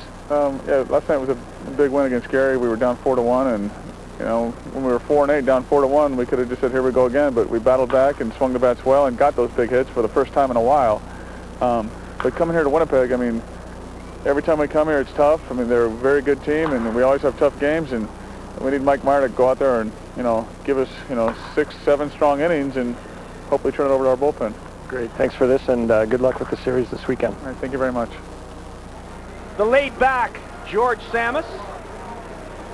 There's Kyla Belton and Jess Taylor. I know those 2 people.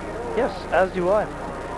And Samus mentioned right there the way they've been able to hit this year. With runners in scoring position, they've hit .317, and with running in scoring position and 2 outs, .276. In comparison, the Goldeyes only hitting .261 with runners in scoring position, and down to .221 with runners in scoring position and 2 outs. That's the big reason why these Saints are headed for the playoffs, and the Goldeyes will really need to string off a long stretch of victories in order to get there. Well, the one thing about the Goldeyes, they need to get pitching, and tonight they've had pitching for 6 complete anyway, and now they need it in the 7th. It'll be Tonane Brown, Jeremy Frost, and Mike Forbes to face P.J. Connelly, one of the biggest pleasant surprises this season in Winnipeg, and Connelly pitches into the 7th. Here's the pitch, and it's drilled. Straightaway center field, and it's right at Odanis Ayala. He makes the catch, and there's 1 away. So Tonane Brown hit it on the nose, but right at Odanis Ayala. And there's 1 out. Great job still by Connelly to get that leadoff man. T. Brown, obviously an outstanding hitter for the St. Paul Saints. To get him on only 1 pitch in the top of the 7th is outstanding for him. That brings up Jeremy Frost. He has already treated the fans here tonight to pancakes for everybody with a strikeout. The first pitch to Frost is in there for a strike to curveball at 76 miles an hour. Frost lined out to Daniel Quadraro in the 2nd, struck out in the 4th. Came into the game hitting .310. Here's the pitch to Frost. It's just off the corner, ball 1, 1-1. Now, we were talking about the National Hockey League. Bob Gooden now resigned. Did that surprise you at all, Kenny? Not really. maybe a little bit because at last week's press conference he said he was going to stick it out, which seemed that seemed more surprising to me at the time. The only surprising thing is that they probably had to pay him a pretty hefty chunk of money. He had 3 years left on his deal at $2.5 million per. So I'm sure he got himself a handsome payday on his way out the door. 2 balls and 2 strikes to Jeremy Frost. There's the pitch from Connelly, and it's grounded to the second baseman, Ralph Santana. Easy play from Santana to Ross, and there are 2 away here in the 7th, and P.J. Connelly just rolls along. And for as much heat as Bob Goodnow's taken over the year of the lockout and the lost season, you can't deny the job that he did for the first 14. He made them rich. Yeah. He made these guys rich. And the players coming into the league are still going to be rich. It used to be, what, $280,000? Is that the number that I saw? Was the average salary, and last time they played it was $1.8 million? Like, that's pretty impressive. Here's the pitch from Connelly to Forbes. It's on the corner for a strike. But it also killed the game, so it was probably time for him to go. He wasn't going to accomplish anything else. 2 strikeouts for Forbes. Here's the pitch, and Forbes hits a ground ball right to Ralph Santana. Another easy play, Santana to Ross, and that'll do it. A fly to center field, 2 groundouts to second base. Another great inning for P.J. Connelly. No runs, no hits, no errors. Nobody left on base. We have now played 6.5 innings here at Canwest Global Park. It's the Goldeyes 1, the Saints nothing. You're looking at Tom Baith, and you're watching Goldeyes Baseball, brought to you by Boston Pizza and Canada Safeway, live on Shaw Channel 11.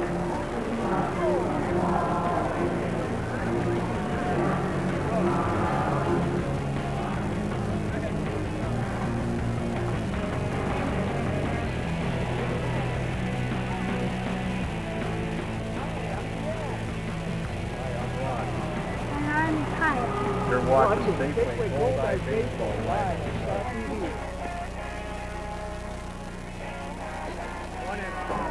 Coming up on Shaw TV, women are taking over the turf at Canad Stadium, tackling, kicking, and getting tough. Let's see your war face. Ah! War face! Ah! So, can the women handle the rough stuff? Find out Wednesday on Shaw TV.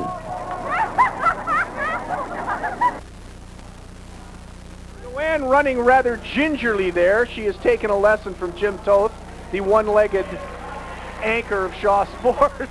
I can't watch that. It brings tears to my eyes. How about Goldie? Now, you're built a lot like Goldie. You've said that before. Again, I'm all verklempt. I can't talk. I see people on the football field. It reminds me of 2 days ago.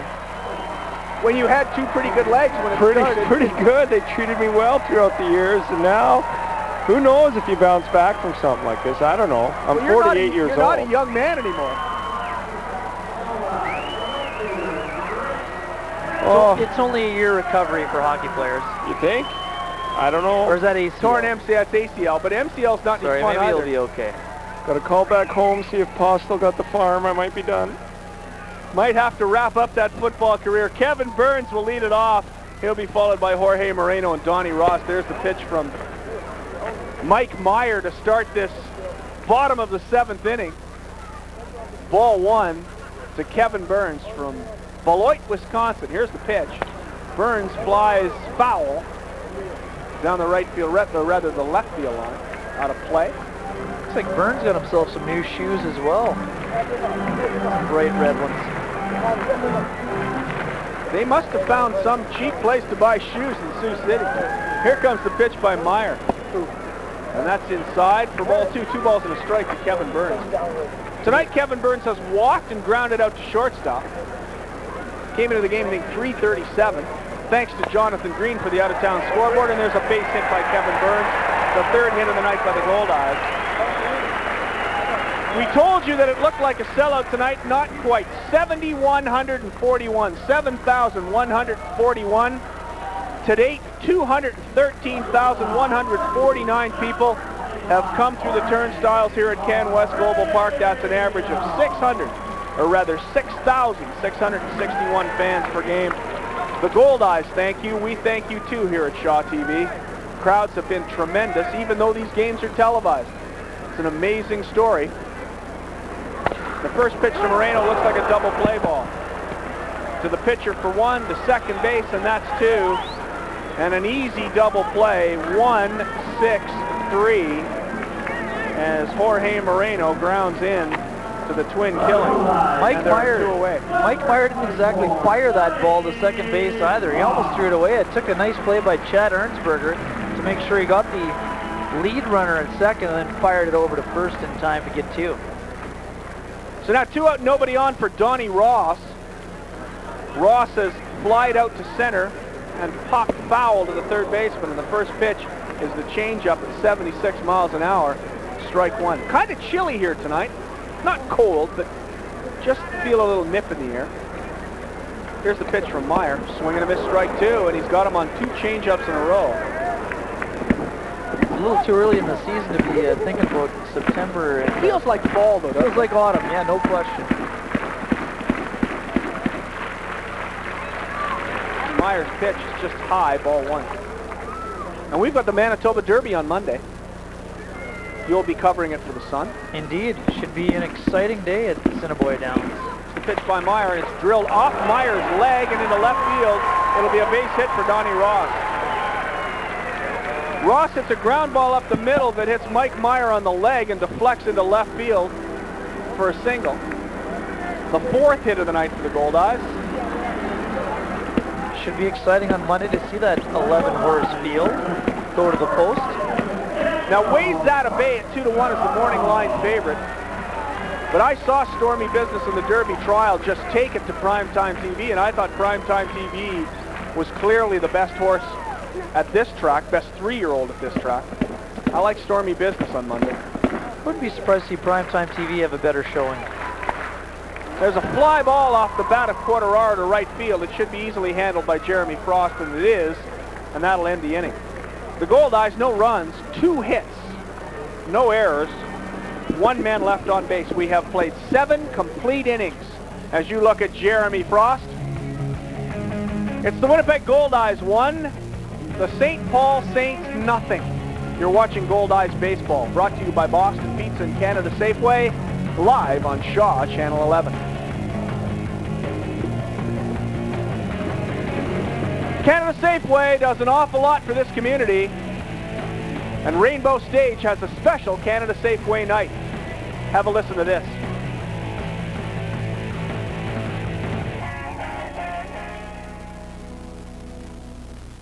Well, Safeway Night at Rainbow Stage is taking place actually next week, Thursday, August 4th, and it's a great family musical called Good News that's taking place at Rainbow Stage. Tell us about the tickets. Prices are pretty good. Well, the tickets are a great price. They're actually only $11.99 for Safeway Night, and they're available at all Safeway locations. Rainbow Stage is just a great facility. Safeway's been sponsoring this night for over 45 years, and we're happy to host it once again this year for Good News. When you buy these tickets and you go to the show, what does the money raised from the tickets do? The money goes directly towards Rainbow Stage, so it helps them and their talent continue on with this great annual family tradition. It's a great way to get the family out, and again, 45 years working with Rainbow Stage, it's just been a great partnership.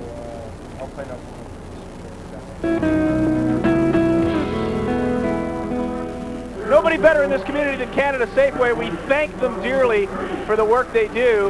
And Canada Safeway Night coming up at Rainbow Stage. Thanks to Natalina Porpiglia, who does a tremendous job as the Public Relations Director of Canada Safeway.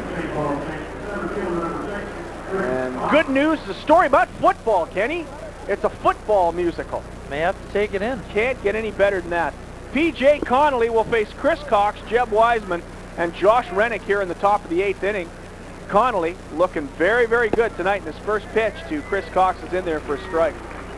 Certainly doesn't look like a guy who's just making his second Northern League start, that's for sure.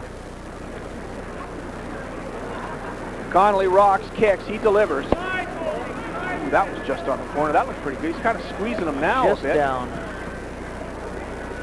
Good spot though. Connelly working quickly. There's the pitch to Cox inside. Chris Cox has lined out to the right fielder, and he had a line shot to right fielder Kevin Burns, and he had a 70-foot infield single that nobody even picked up. Here's the pitch, and Burns pops it up with a bunt attempt, and Donnie Ross will make the catch. Chris Cox tries to bunt his way on and pops it up. It'll go as a pop fly foul to the first baseman, Donnie Ross, and there's one away. It's surprising to see Cox go to that there. Once you get rewarded with a infield single, you might feel like your confidence raises a little bit, but obviously his head. Not at all. Here's Jeb Wiseman. Wiseman of the big, long swing, hitting 149. Jill Desley was wondering why Chris Cox hasn't enrolled in the school yet. Well, I don't think there's any question that he probably should after that bunt. Swing and a miss on the big curveball from P.J. Connelly. Yes, the Jill Desley School of Bunting could come in handy for Chris Cox's career at this stage. There's the pitch to Wiseman, is in there for strike two. As I've said 100 times, if you're going to learn how to bunt, learn from a female softball player, because if you can't bunt playing women's softball, you can't play. Home runs and bunts. That's all it's about. Yep. It's what it's about. Here's P.J. Connelly way ahead of Jeb Wiseman. Here's Connelly's pitch, and it's right down the middle for strike three. No question about that. Connelly comes with the fastball. That's his 9th strikeout of the night. P.J. Connelly almost at double figures as Josh Rennick steps in with 2 away here in the top of the 8th inning. Well, pitching coach Rick Forney will be really proud when he comes in and sees this box score. This has just been an absolute gem thrown by P.J. Connelly. There's a little work now in the Goldeyes bullpen. It looks like Donnie Smith. Is that Donnie Smith, my friend? You probably know his delivery as well as anybody. Yeah, that's definitely Donnie Smith. No question. Here's P.J. Connelly to Josh Rennick. First pitch is a ball, low and inside.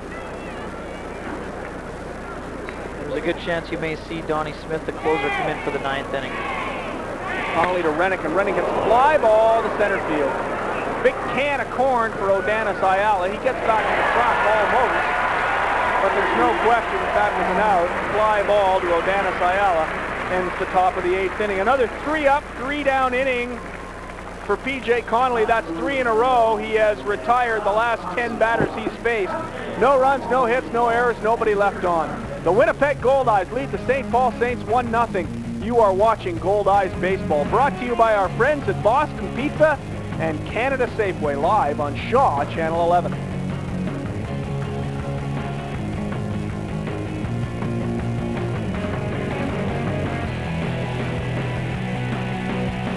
It is a tremendous night here, and the fans are just loving it in this ballpark.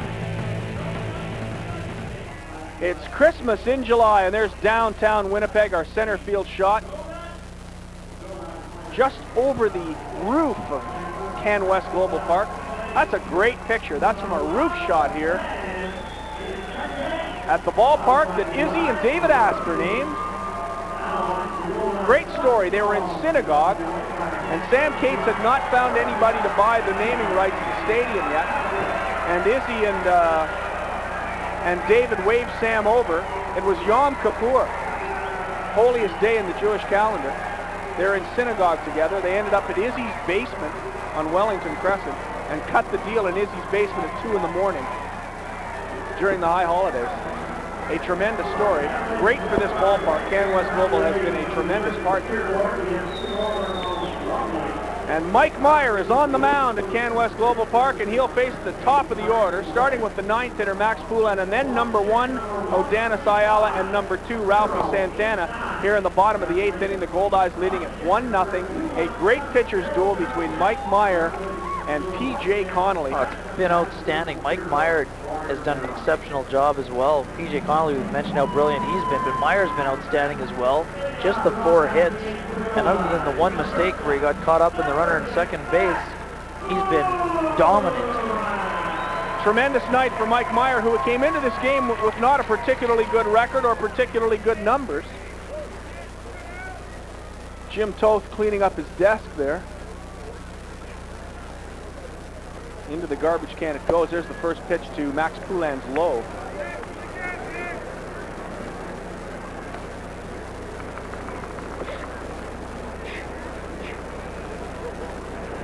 So Mike Meyer came into this game 4-5 with a 4.31 earned run average, and he has certainly improved that earned run average without question in tonight's ball game. There's the pitch by Myers. It's outside, 2 balls and a strike to Max Poulan. Maxie tonight is hit into a fielder's choice and grounded out to first. came into the ballgame hitting .261. Here's the pitch from Myers, and there's a shot drilled by Poulin, and it's over the head of Tonane Brown. This will go for 2 at least. Brown picks it up in front of the Chicken Chef sign, and it's a double for Max Poulin. He drilled that pitch from Mike Meyer, and you think Meyer might be getting a little bit tired. Yeah, I think definitely he's getting tired. That's just a great piece of hitting right there. Earlier in the year when Max Poulin was struggling, he was not hitting the ball the other way with any power. Right there, he got a pitch away from him and just drove it into the gap over the head of T. Brown. Tonane Brown has done a great job out there in left field tonight for the St. Paul Saints. And Mike Meyer saying to catcher Jeb Wiseman, sorry, just got it up in the strike zone, and Maxie drilled it. And Brown was positioned correctly. When he was positioned for the number 9 hitter, that exactly. was a perfect spot for him. Poulin just did a great job of powering it over his head. You can't blame the fielder on that. Pitcher left the ball up. Poulin drilled it. Jason Verdugo, the pitching coach, out to talk to Mike Meyer, and I think the question he's asking him is, has 8 innings been too much? Down in the bullpen is Tim Chrisman. One of the outstanding left-handed relievers in this league. Tremendous pitcher. You don't want to have to face Chrisman. And Verdugo is leaving Meyer in the game. But I don't think that Meyer is going to face Santana, the left-handed hitter. He will face Odanis Ayala, the right-handed hitter. And then we will see Tim Chrisman if he's ready to go.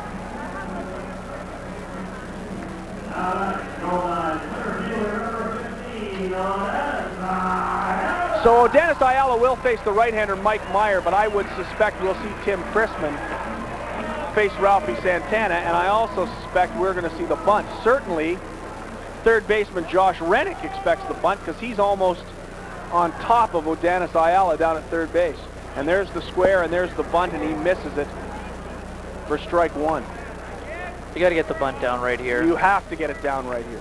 This is huge. Big tack-on run right here.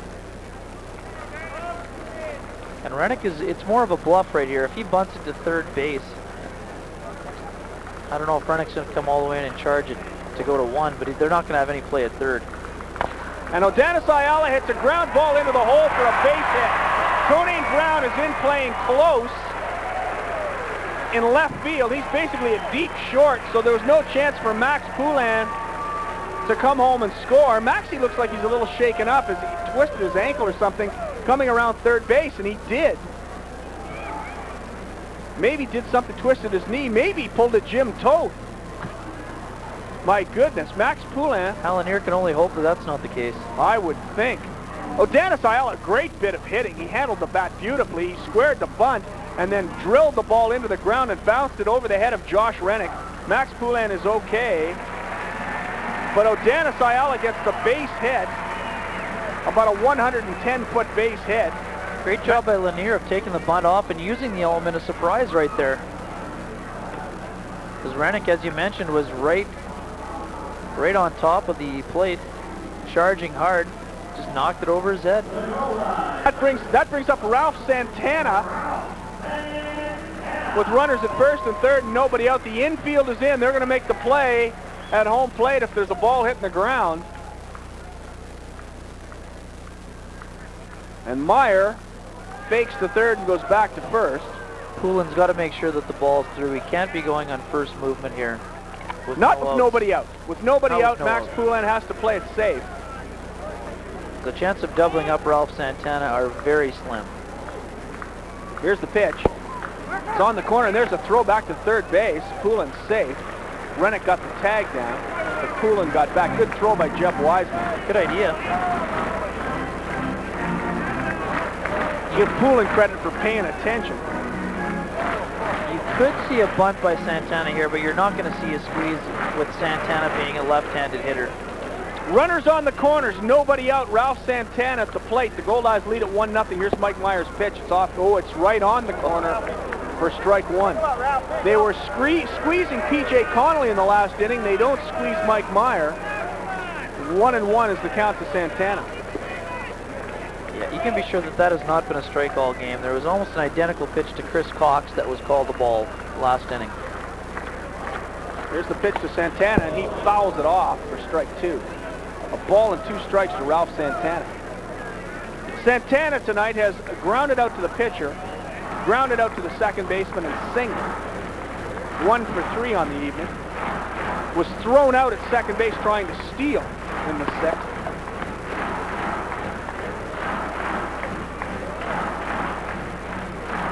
Right now, he just needs to get a bat and the ball. Runners on the corners. A huge hole between second and first, where Gretz is holding Odanis Ayala, and Hall, Justin Hall, the second baseman, is playing in. And again, Mike Meyer more worried about the base runners than the batter. With Hall playing in, I wouldn't be surprised to see Odanis Ayala take off here. It'd be tough for Hall to beat him to the bag. It just would open up a huge hole. There's the pitch to Ralph Santana, and he bloops it into left field for a base hit. He just put the bat out on it, blooped it into left field. Max Poulan comes home to score the Goldeyes' second run, and a lovely bit of hitting by Ralph Santana. As we mentioned earlier, it's not pretty, but it works apparently for Ralph Santana. That's a huge run right there. And this is the only reason that George Samus didn't go to the left-hander. It was because Harry Berrios is still coming to the plate, the right-handed hitter. This will be Mike Meyer's last hitter. Well, I'm surprised that Mike Meyer faced Ralph Santana and not Tim Chrisman. Runners at first and second, nobody out, and Harry Berrios hits a number down the first baseline. There is a productive out.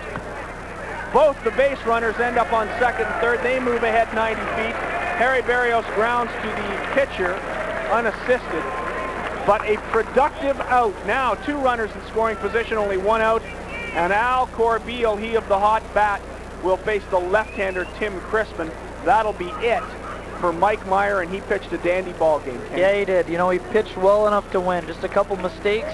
Goldeyes were able to take advantage of those mistakes with some good pieces of hitting, and Mike Meyer cannot win this ball game. But if the Saints can rally, they could still get him off the hook.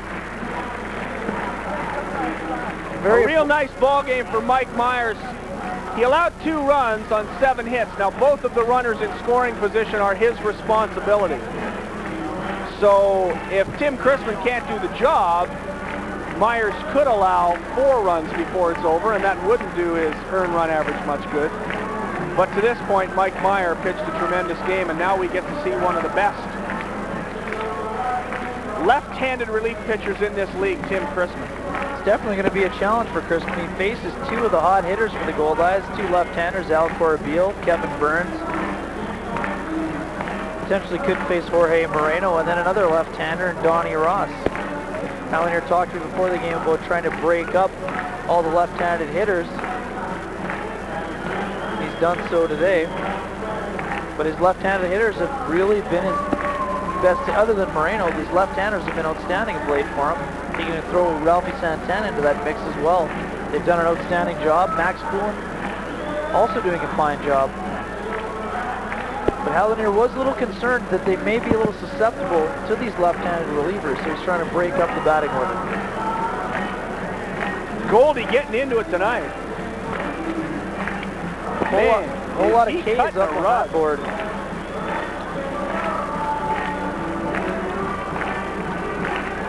Goldie does have rhythm, there's no question about it.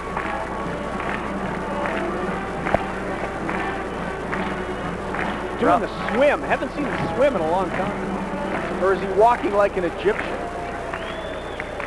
He's got every right to be happy at this stage. The Goldeyes have scored a run here in the 8th inning. Dancing Gabe has his groove on tonight. He's got the new hairdo. It looks pretty good. And there's Tim Chrisman, 1-1, 4.01 earned run average. This will be his 19th appearance of the year. He has 1 save. He's pitched 15 2/3 innings. He comes in with 1 out. Ralph Santana at second, Odanis Ayala at third. And Al Corbeil is coming to the plate. Tim Chrisman, a veteran, a fastball pitcher. He throws hard. From Oneonta, New York. He played in St. Paul and with the Tacoma Rainiers last year, the AAA ball club of the Seattle Mariners. He's a veteran. He's 30. 6 feet, 190 pounds, and he'll face Al Corbeil, the free-swinging catcher of the Winnipeg Goldeyes, with 2 runners in scoring position. Left-hander's just hitting .233 against Crispin this year. It's the first pitch, and it's in there for a strike. No question about that one. Crispin had good numbers at AAA last year, but for some reason wasn't brought back.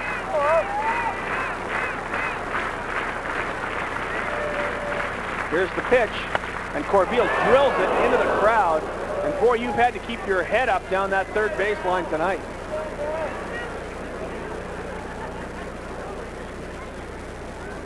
I don't think she's hurt. I think she's scared. That ball was drilled in there. She may be hurt, and they could be leaving the ballpark. Boy, oh boy. Right in the ribs, it looks like. Ouch. 2 strikes to Corbeil. Here's the pitch from Crispin, and Corbeil hits a ground ball to the first baseman. Plays over to the second baseman covering, and there's 2 away. 3-4 if you're keeping score.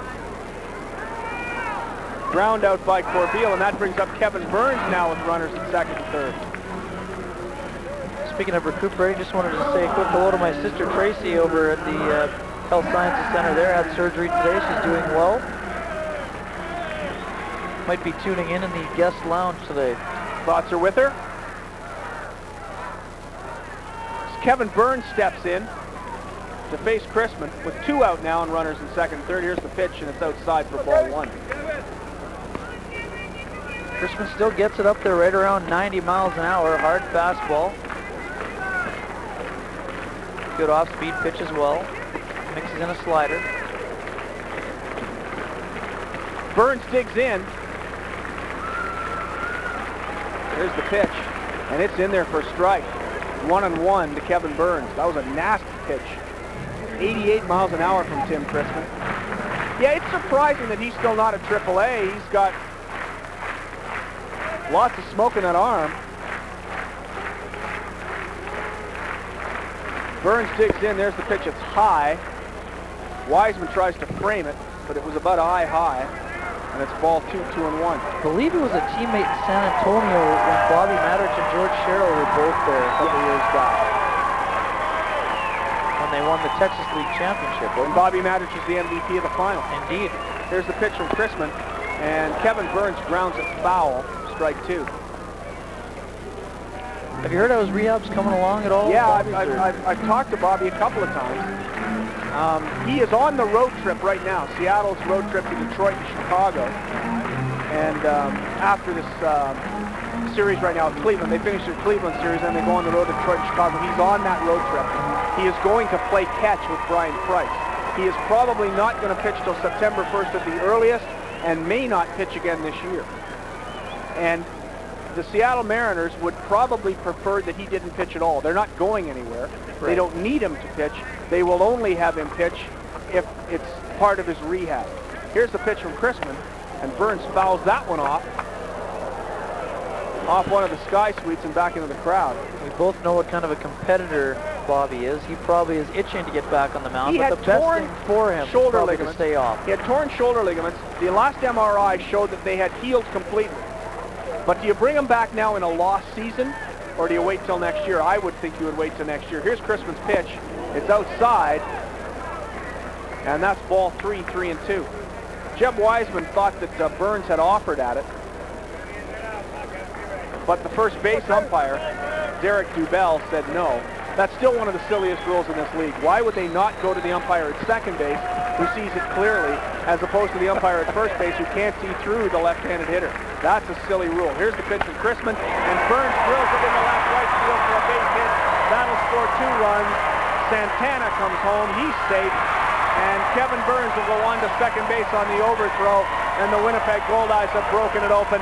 They now have a 4-0 lead. Outstanding bit of hitting right there by Burns. Drives the ball past Nick Gretz, scores both runners easily, and trots down to second, giving the Goldeyes another opportunity to tack on another run if they can. Great job by Burns to make it 4-0. Clutch 2-out hit with runners in scoring position, something that has been lacking for much of the season.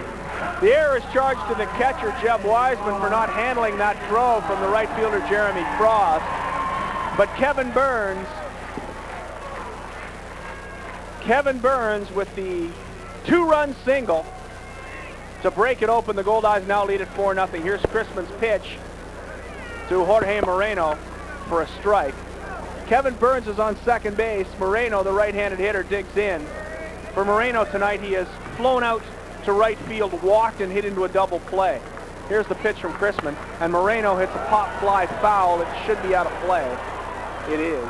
That's a bit of a curious scoring decision, though, wouldn't you say? I would say that Wiseman was not the catcher's fault. To block the plate so that he may have a chance to get Santana. To me, the throw may be short-hopped on him, but you can't blame the catcher for that. I would give the error to the right fielder. But I'm not the official scorer. Especially because he airmailed the cutoff man completely. He airmailed the cutoff man. That's an error in itself. And then short hops the catcher. The error should go to the right fielder. 2 strikes to Moreno. Here comes Chrisman's pitch. And Moreno fouls it off. Stays alive. A great bit of hitting, as Kenny said, by Kevin Burns. He hung in there, and then hit a one-hopper past a not very good fielder, Nick Gretz. He is playing out of position, as we've mentioned. Here's Chrisman's pitch, and it's inside for ball 1. 1-2 to Jorge Moreno. And again, he did make a good effort, a good diving effort on it. It's not really that adept with the glove. So a ball and 2 strikes to Moreno. Kevin Burns takes a big lead off second base. Chrisman not paying any attention at all. Here comes the pitch. And Moreno pops a foul out of play.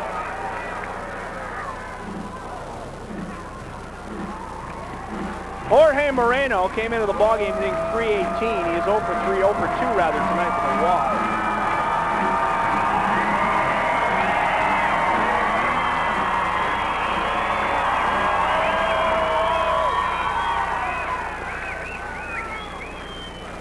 Chrisman looks in.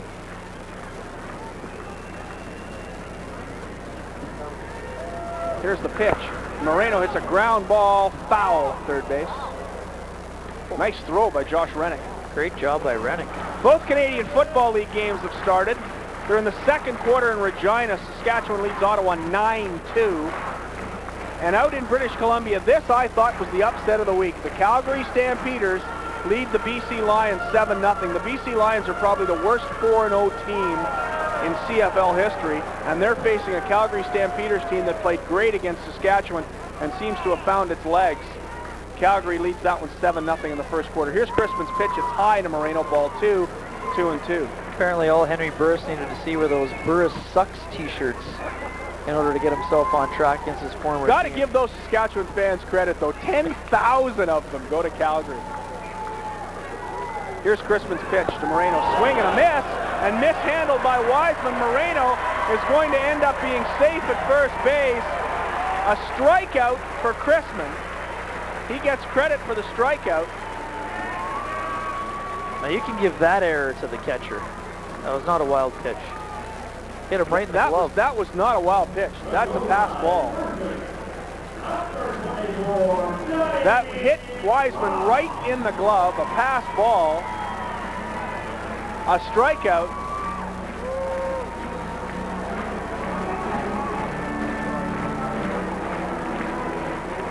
And Moreno is at first base safely. Kevin Burns is now at third base safely. And Donnie Ross is up with runners on the corners after a strikeout by Jorge Moreno. First pitch to Ross is low and outside for ball 1. And this has been an eventful inning for the St. Paul pitching staff. Pitching coaches just love that when you have to give 4 outs in an inning. Oh, Jason Verdugo must be just shaking in his spikes right now. Here's the pitch to Ronnie Ross, and Ross hits a long fly ball to the deepest part of the ballpark. That'll be caught by Chris Cox, and that'll end the inning. But the Winnipeg Goldeyes do some damage. They pick up 4 runs on 4 hits. There was 1 error committed by the St. Paul Saints. 2 men were left on base. We have played 8 complete innings here at Canwest Global Park, and the crooked number has come up. The big number 3 here in the 8th inning. It's the Goldeyes 4, the Saints nothing. You're watching Goldeyes Baseball, brought to you by our friends at Boston Pizza and Canada Safeway, live on Shaw Channel 11.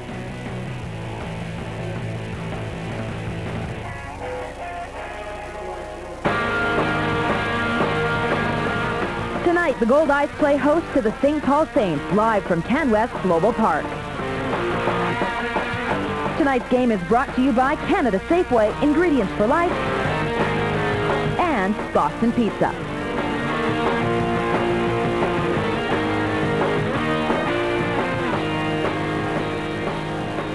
Hi, my name is Max Poulin. I'm from Saint-Eustache, Quebec, and I like making fun of the Spanish guy. That is Max Poulin, and he scored in that inning. It was a very exciting inning there for a change, folks. Some excitement with a couple runs scored for the Goldeyes. We have a winner in our Safeway prize pack, which was 2 tickets to this Thursday's Rainbow Stage production of Good News. Congratulations to Elizabeth Kozak. One more note for you guys. The lady who was hit by that Al Corbeil foul ball gave me a smile on the way by. I'd like to think it was because she saw me, but I think it was because she's going to be okay, so that's good news there. We want to remind everybody, if they want to give us their thoughts on our game coverage or anything else here on Shaw TV Channel 11, by all means, give us a shout at 480-3500 or email us at shawtvwinnipeg@shaw.ca. Guys? That woman probably felt that no matter how badly she felt, she looked better than Jim Toth with that huge brace on his torn MCL right knee. She said, at least I can walk. That guy can't even walk. There you look at Donnie Smith, who will come in for this 9th inning and try to close them off. Donnie Smith's had a tough year since he came back from that sore shoulder that he had operated on in the offseason. Of course, he had to teach school till June 20th. It's been very difficult for Donnie Smith. He has no wins and no losses and an earned run average of 0.00. He's been in 12 games, pitched 10 innings. He's had 7 saves, given up only 5 hits. Nobody's had a sniff of a run. Donnie Smith has just torn this league up since he came back. Not bad for a 32-year-old phys ed teacher from Garden City Collegiate. He has been brilliant. And after P.J. Connelly goes through, listen to this line, Kenny. 8 innings pitched, 5 hits, no runs, of course none earned, no walks, 9 strikeouts. He threw 115 pitches. It was a brilliant performance. So Donnie Smith will come up and try to put an end to this when he'll face Justin Hall, Chad Ernsberger, and Nick Gretz here in the 9th inning, trying to put another end to another miserable outing by the poor St. Paul Saints, who have really struggled in the second half. And Donnie Smith, just spectacular. Only 2 walks and 10 strikeouts. Opponents hitting 147 against them.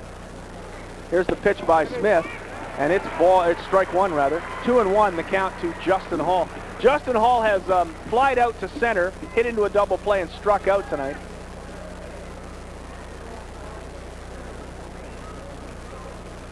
Here's Smith's pitch, and it catches the corner again for strike 2. That slider at 84 miles an hour is just about unhittable, Kenny. Just nasty. And as good news as it's been for the Winnipeg Goldeyes, it's been even better news for hitters in the Winnipeg Senior Baseball League now that Donnie Smith is no longer a member of the Elmwood Giants. He's just been nasty out there since coming back to the Goldeyes. 2-2 the count. Here's the pitch to Hall, and there's a ground ball to Max Poulin at short. Poulin fires to first, and there's one away. Nice play by Maxie. That was kind of an intermediate hop there. It kind of played him, but Maxie did a great job, and Donnie Smith takes out another one. He's just mowing guys down out there right now.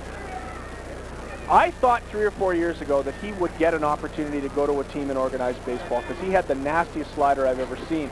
He had that shoulder problem before, and of course it caught up to him. And there's a line shot in the left field for a base hit by Ernsberger. Ernsberger takes the big turn. Jorge Moreno gets it back into Max Poulin, and it's a base hit for Ernsberger. And he probably should have got a shot that year. He just was doing an outstanding job. And it's just too bad that he didn't get a shot. He probably could have had a chance to maybe go to Mexico, but he's a real big family guy, and as you know, he's got a young child, and he's a teacher, so he's pretty much moving on to stage 2 of his career. And he is a baseball fan, you can tell, because his son was named Ty, and he said that his wife gave him the opportunity to name the first child. so he picked Ty as in Ty Cobb. Here's the pitch from Smith. Just misses on the outside corner for ball 1. That's been an odd position for Sean Arthur, the home plate umpire tonight. That has been a strike on a number of occasions and a ball on a number of occasions. I don't think he likes that corner. Here comes Smith's pitch, and it's popped up. Probably going to get out of play, and it does. Ouch. And it is a tough call for the home plate umpire because he does lean over the catcher's right hand shoulder. That's the toughest pitch for him to call in the outside corner. 4-0, the Goldeyes lead it. We are in the top, or rather the top of the 9th inning. 1 out, a man on first. Donnie Smith in to mop up for P.J. Connelly. Here's the pitch by Smith, and it's popped up again and foul. Chad Ernsberger left as soon as Donnie Smith threw the pitch, but it was fouled away. And one of the only reasons Donnie Smith is out there is because P.J. Connelly's pitch count is just so high. You don't want to wear a guy out after such a brilliant start. Oh, absolutely not. not. And Smith needed the work anyway. Smith, they don't worry about the runner at all. There's the pitch. It's high for a ball. Chad Ernsberger goes to second base. Base runner indifference or stolen base? Yes, it's defensive indifference with the 4-run lead, but... Well, they weren't holding him. Donnie Ross is playing back. Here's the pitch, and it's a fly ball to center field. And it's not hit very hard, and in comes Jorge Moreno, and he'll make the catch out of left field. A good play by Jorge Moreno to make the catch. That ball left the bat. It looked like a routine fly ball to center field, but it was kind of a slicing pop fly off the fist. And Jorge Moreno ended up coming from his position in left field to make the catch and flipped it back into the infield to Ralph Santana to see if he could surprise Chad Ernsberger and double him up. He could not, and that brings up Tonane Brown. That's a tougher play than it looks like yes, for Moreno, too, because they're playing back. They're playing in their doubles defense. They don't want anything to go over their heads, so he had to come a long way to make that catch. And that was a very nice play by Moreno. So Brown is up with a man on second and 2 out here in the 9th. Here's Smith's pitch, and it's in the dirt for ball 1. Donnie Smith has a chance to put away another game for the Winnipeg Goldeyes. He faces Tonane Brown, the best hitter on this ball club. Here's the pitch from Smith, and that's right down the middle for a strike. The Goldeyes lead at 4-0. They have played a tremendous ball game tonight, both hitting and pitching. The Goldeyes picked up a run in the 5th, and then 3 more in the 8th. Here's Smith's pitch. It's outside, ball 2. T. Brown doing a nice job showing patience at the plate. The Saints need base runners. So rather than swing at the first good pitch he sees, he's trying to work the count here against Donnie Smith. 2 balls and 1 strike to Brown. Here's the pitch, and Brown hits a ground ball to Max Poulin. That should do it. Poulin makes the play, fires to first, and that'll put it away. Donnie Smith does the job in relief of P.J. Connelly. The ground ball to Max Poulin to end it. And what a terrific night for the Winnipeg Goldeyes as the Fish move to 8-6 in this second half. For the Winnipeg Goldeyes, 4 runs, 8 hits, no errors, no runs, 6 hits, 2 errors for the St. Paul Saints. P.J. Connelly pitched a tremendous game tonight for the Goldeyes. 8 complete innings, gave up only 5 hits, no runs. Of course, none of them were earned. He walked none and struck out 9 in his second start as a professional. P.J. Connelly was sensational tonight, Ken Weed. Yes, he was. The left-hander doing an outstanding job. And at the rate he's pitched in his first 2 starts, Hal Lanier's going to wish that he had Kevin Burns' phone number a couple months earlier. Well, and Kevin Burns tonight, who makes that big hit. A terrific job by Kevin Burns to break it open in the 8th inning. Yeah, this game could have been a lot different if it was only 2-0 heading into the 9th inning. The Goldeyes did a great job of tacking on runs, which is something they haven't done a lot of this season. But they got a couple of clutch base hits with 2 outs. And sure enough, you pad the lead and give yourself an opportunity to get an important victory to start the series off. Now, we would be amiss to not talk about how well Mike Meyer pitched tonight for St. Paul. He did a tremendous job, shut the Goldeyes right down until the 8th inning when Winnipeg kind of completely took over the ball game. but it was the left-hander, Tim Chrisman, who gave up the base hit to Kevin Burns to score the final 2 runs. So essentially, Mike Myers did the job and left the game with a 2-0, down 2-0, but certainly had pitched extremely well. Yeah, and if this were the first half, you know, you never know. The Saints may have been able to rally. They rallied a ton of times in the first half. Mike Meyer pitched well enough to win, didn't get any run support, and he's going to take a hard luck loss right there to lose his 3rd straight game. Well, I know that Jim Toth is down on the field. He's waiting to find P.J. Connelly for an interview.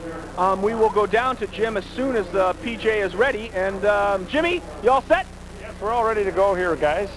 Thank you very much. PJ joins me now, and that's quite a big grin you have on your face. Obviously, you're happy with the win. Yeah, I'm very happy. I'm glad we got a good win today. We got off track a little bit in Sioux City, but now we're back on track. Talk about that. What was said in the dugout before this game to keep you guys focused on the game at hand after that adversity last night? I mean, basically, we just wanted to get a win and get back on a winning streak here. And hopefully, we can get 3 from St. Paul. Your good buddy Kevin Burns brought you up here. Tell us how that all happened. Actually, we decided to come back together, and we thought it'd be fun to go back and play. And he's kind of a mentor to me, so it's kind of interesting to be here with him. Oh, are you sure it's so good to be back here now still? Oh yeah, definitely. Thanks for this, PJ, and congrats on the win. Thank you. That's PJ Connelly, and I don't know why, but with my bad wheel, I backed away like they were going to do it to me, guys. But I was afraid. I saw it coming from Lieberman, but no, that's obviously he's going to still be smiling after that because he's very happy with the win and very happy with the way he pitched tonight. Well, he pitched brilliantly, and Normie Lieberman, that's what Norm does best, pies and bullpens, and web gems in practice. That's outstanding live television right there. It really is, but you know what? It proves this Goldeyes team is pretty loose. They're having a lot of fun, and despite what happened last night in Sioux City, this team is loose enough to be able to pull it back together and play a good ball. And let's not forget that in the 5th inning, the Goldeyes had no hits in a they were being out hit 5-0, and now you look up at the board, they out hit the opposition 8-6. So a lot of times the Goldeyes may have folded up their tents and they may not have been able to win, and instead they pull out a game here, and you never know how big this could be for them in the second half. Well, PJ got the towel out and he's cleaned off. Jimmy, you got PJ again? Yeah, I got PJ again, folks. I wanted people to see his face because he's still smiling even after that. And I know it was shaving cream and not whipped cream because you smell like my father now. Yeah, it doesn't smell too good right now. Thanks a lot, PJ, and congratulations on the game. Guys, back up to you one last time to get your final thoughts on the game before I wrap up. Well, the final thoughts, no question. The Goldeyes didn't get off to a good start hitting, but they got a great pitching performance from P.J. Connelly. It was a tremendous ball game by the Goldeyes tonight. They win it 4-0. They improved to 8-6. And Jimmy, just so you know, we'll be back on August 3rd. Jimmy, wrap it up. Yes, we will. Thanks, guys. Always a pleasure doing another game with you, especially on such a beautiful night to kick off the long weekend here in Winnipeg. We will be back on August 3rd when the Sioux City Explorers come to town. So make sure you tune us in, Channel 11, August 3rd at 7 p.m. On behalf of all the crew, and on July and Christmas night, Merry Christmas to everybody, and we'll see you again on Wednesday.